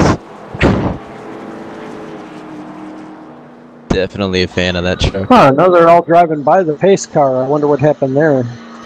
Well, the ones that are driving past the pace car, I believe they got caught in behind the pace car there. Right when the caution flag came out. They're just going to be giving their lap back. That's something that iRacing does. It just gets the field back into order where they're supposed to be. They're not actually a lap down. They were on the tail end of the lead lap, so they'll get their lap back, and they'll line up behind the field here. And off we'll go. I believe the lights are back off on the pace car again, and Nathan Sedlick is now in control of the field.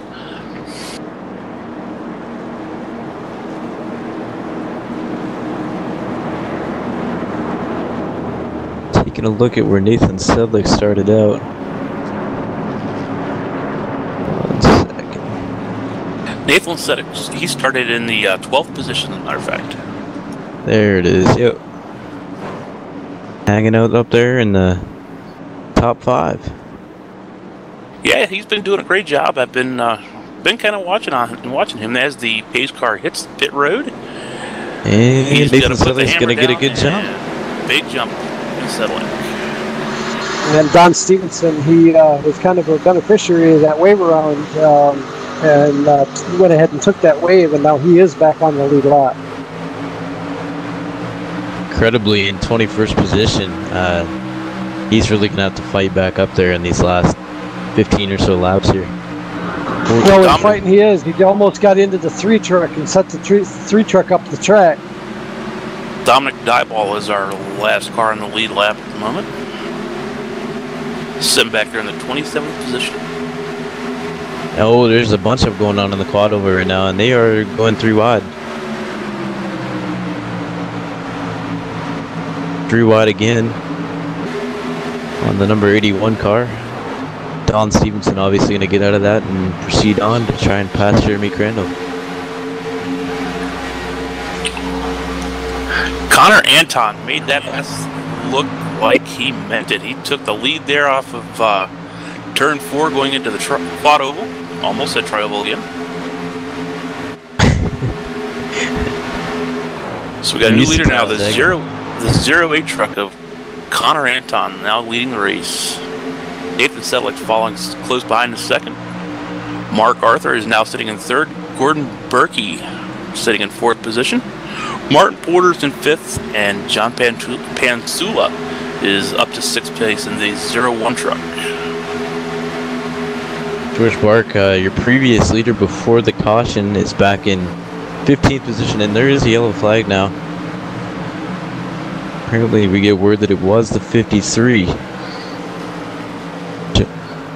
53 is going to come out of turn 3 and 4 again in that same spot and get hit.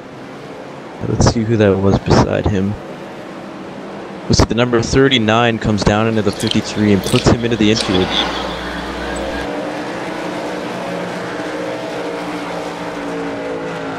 You'll see right here, 1 second. Yeah, the number 39 losing it along that divot in the wall and losing his rear end and coming right down in the 53. Daniel Lingerfeld, sorry. I think the big culprit there is going to be the number 60 of Sean Dewar. Looks like he got really slow there, and everybody had to kind of check up, and that's not a very good place to have to slow down. Like you said before, you get off the gas in these things, and that's another thing that makes these trucks loose. And that's exactly what happened there. He got loose and got up into the wall. See, that's hard to say because 39 was holding the middle line and actually was nowhere near the wreck or the slow truck, sorry. And he just drifted up. I think he was trying to flat-foot it too hard getting past that, and he lost it. Started spinning the tires. But that was not the right place to be in that turn at all, and I don't know what happened there. Yeah, like I said, the number 60 truck was down there on the bottom going very, very slow, and it caused everybody to have to kind of go up high. That's what caused the entire issue there, it looks like to me. Yeah, definitely not the place to be in turn 3 and 4.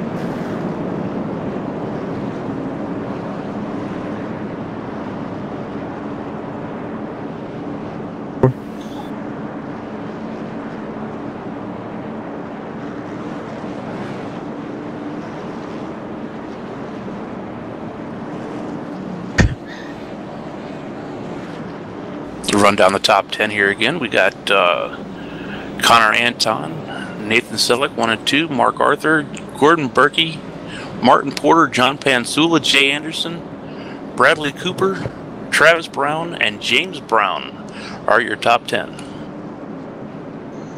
Yeah, just checking back to the chat box here a little bit. We got John Swyka. He's pretty active in it. Appreciate that, John. And Stuart Redman, number 1. Not sure who that is, but it looks like he's a fan of Connor Anton. So good to see him out here cheering on his driver.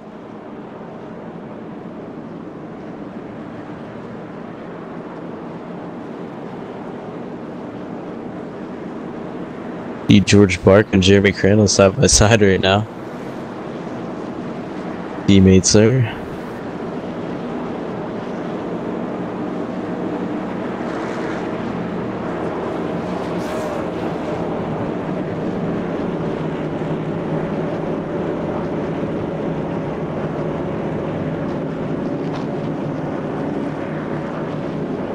And it looks like Colton Burke is going to get our lucky dog wave around here. He's going to make it number 28 cars on the lead lap here, the number 81 of Colton Burke.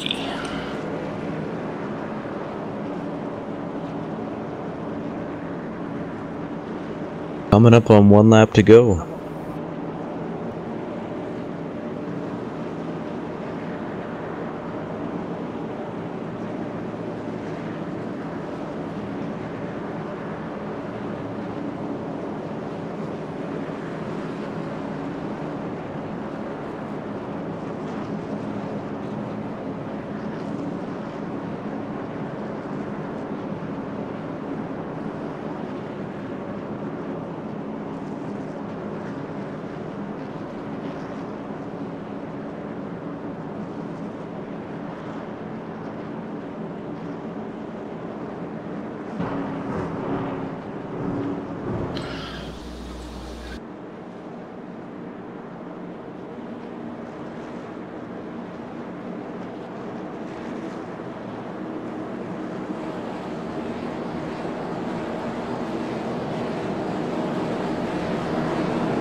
With 118 of 125 laps, the lights are back off again on the top of the pace car. You're going to be doubling them up, and Connor Anton and Nathan Settle are going to be in the front row.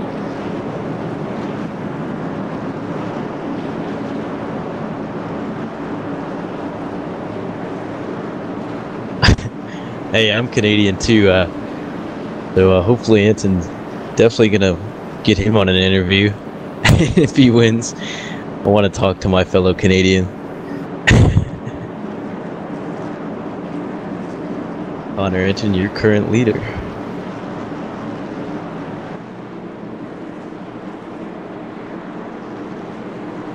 I am definitely a Canuck also. Evan Pasoko is actually a Canuck too, that migrated to the States, but I still call him a Canuck.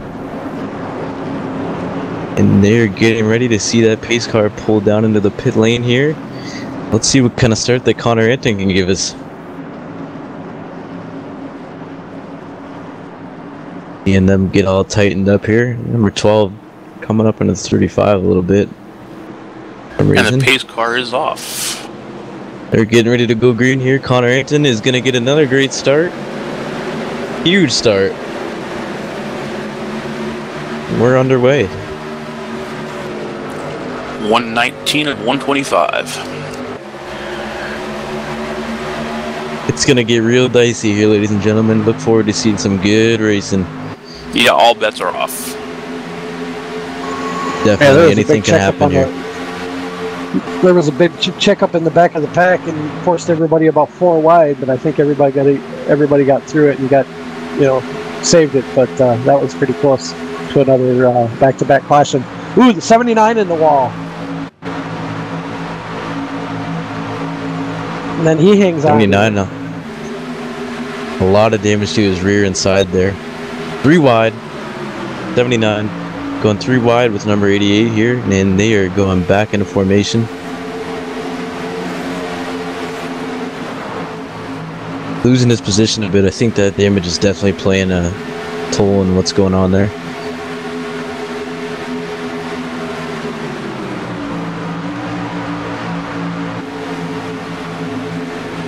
Michael Churdma there.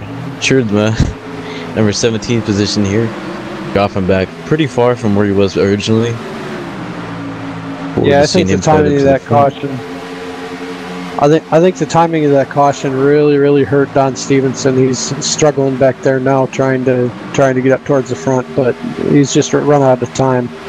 I'm thinking Connor's pretty much got this thing in the bag. Yeah, it's unfortunate because those 3 guys were really fighting up there for the lead, and they really get screwed out of there on that caution. Our points leader, Everett E. Lane, has made it up into the 10th position now.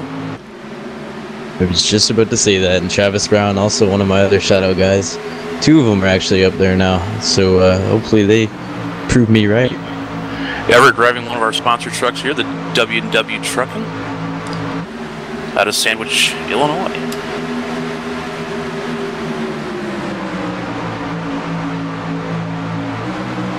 Some side-by-side Sandwich, racing Illinois. going into 3 and 4. I wonder if that's where Go they for a invented the sandwich. I'd like to have one of those right now. James Brown and Everett Lane almost colliding.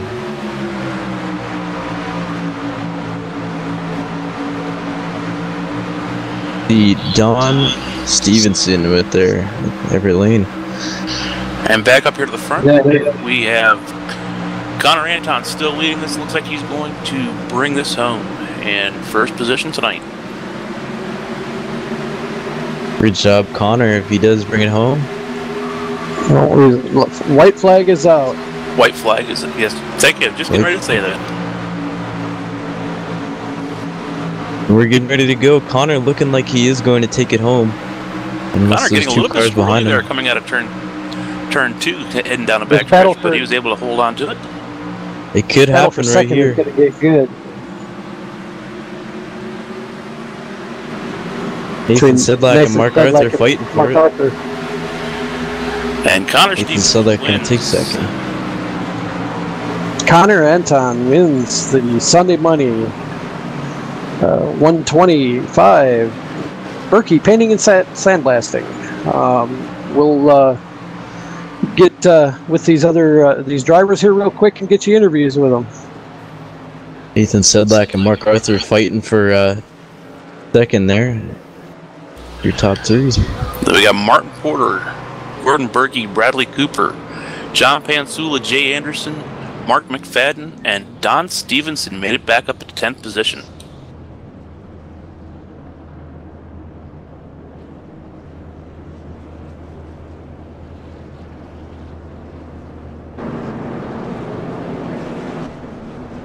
I got dibs on the Canadian.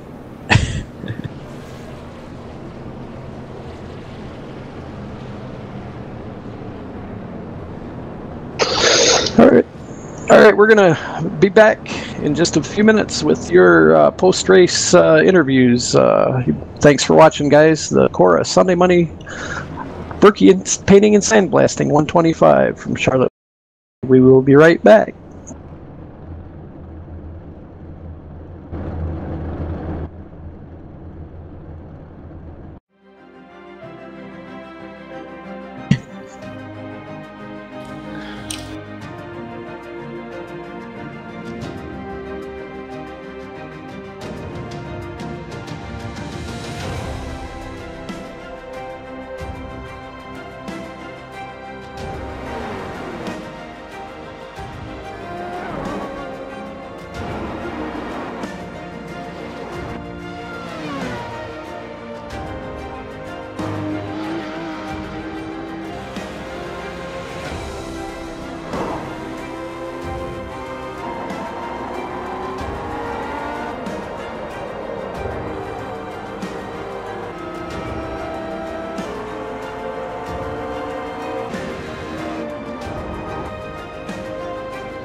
And welcome back to the CORA Championship Online or Championship Online Racing Association Sunday Money Series, where we just watched a pretty good race there towards the end. And I've caught up with your second place finisher down here, Nathan Sedlick in the 35 truck. And Nathan, congratulations on that second place finish. Looked pretty intense there for a little while. Yeah, it was pretty crazy. I stayed around the back there for a while, just tried to buy my time, and then somehow pit strategy worked out. I ended up front there. So everything worked out real well at the end there, and wasn't quite as fast as he was, so I had to give up the spot. And big thanks to Mark there for giving me some room on that last lap. Hi, 10-4, and that was definitely a bad time good timing for you for that caution, that last caution there, but definitely bad timing for some of your other competitors. All in all, how'd the race go for you? Other than that, what'd you think of the racing out there tonight? Oh, it's always pretty good here at Charlotte. It's a little crazy, a little intense back there, but it's tight here with the trucks, and this is my home track, so I don't ever have a problem racing here. But yeah, it's definitely tight. It's nerve-wracking, but we got her done. Hi, 10-4, and who all makes it happen for you out there, Nathan? Well, first and foremost, I want to thank the guys at Fast Forward Racing. Those are my teammates, helped me get here, but most of all, D&K Trucking on the hood here. They allowed me to race in CORA, backed me pretty well. So I had a rough start in Daytona, and the past 2 weeks been pretty good. 6th and now 2nd. So working back up at the points, long season, and we'll be around here at the end. But yeah, thanks again to D&K and you guys at CORA. All right, I think our winner is down here with Lance Johnson. You catch up with him there, Lance? Not yet. It appears that he did go missing. He is down there now, though. Well, there he is. There he is. You found him walking around down there. How you doing there, Connor? Connor, man, only Canadian, I believe, in the top 3 here. He had a great race, obviously qualifying in 5th. Running a great race, and that caution really throwing off your competitors there that you were fighting with the whole time. What was going through your mind around there? Oh, he timed out. All right, well, Connor Hinton timing out. Well, I guess that about does it then. He's having some issues with his team speaker. That's the way we bring you these online. Okay, let's see if we can get the 3rd place finisher. Mark Arthur. I got him. Congratulations anyway, Connor Hinton. And Mark Arthur, congratulations on your 3rd place finish there, buddy. How'd you do? What's that? I say congratulations on your 3rd place finish there. How you doing? How'd you make it work for you? Luck, pretty much. I was back in the mid-pack most of the time and just was, pitting when I could. Figured I'd try to beat them on pit strategy, if nothing else. And then that last caution kind of jumbled up the field. I was lucky enough to be up front. Yeah, that last caution was surely a boner for the likes of Don Stevenson and Michael Churchman. Them, it really kind of changed things up quite a bit. What was going through your mind when that came out? I don't know. I had a pretty fast car. I was just saving it. I mean, coming up through the field's kind of sketchy because some people just, I don't know, won't get out of the way, or I don't blame them that they're racing, but, just keeping your fenders on, it's the name of the game there, and all my fenders were still there, so I know I could maybe have something for them. I think I maybe could have beat 2nd, but that 1st place car was flying. I don't think if I got to him I could have done anything, because the bottom is, you get such a run off the top, so that bottom kind of binds you up, and it's kind of tough passing here. Okay, who makes it happen for you out there? I want to thank XCal Racing at xcalracing.com. They gave me the setup, so they helped me work on it this week. So I ain't worth nothing setting these trucks up. I can drive them, but I can't set them up. 10-4 there, Mike. Well, again, congratulations, and that's a top 3 finish. You going to be around next week or 2 weeks there at Daytona? As much as I hate those races, I probably will be. I hear that. Okay, well, that about does it here for us at LSRTV. For Laura Lawson down there and moving all the cameras around, and appreciate Lance Johnson and Carl Jones stepping in the booth with me. I'm the promotions and marketing for CORA, Championship Online Racing Association. Alan Larson. We'll see you in 2 weeks from Daytona with the trucks. Thank you for watching, guys.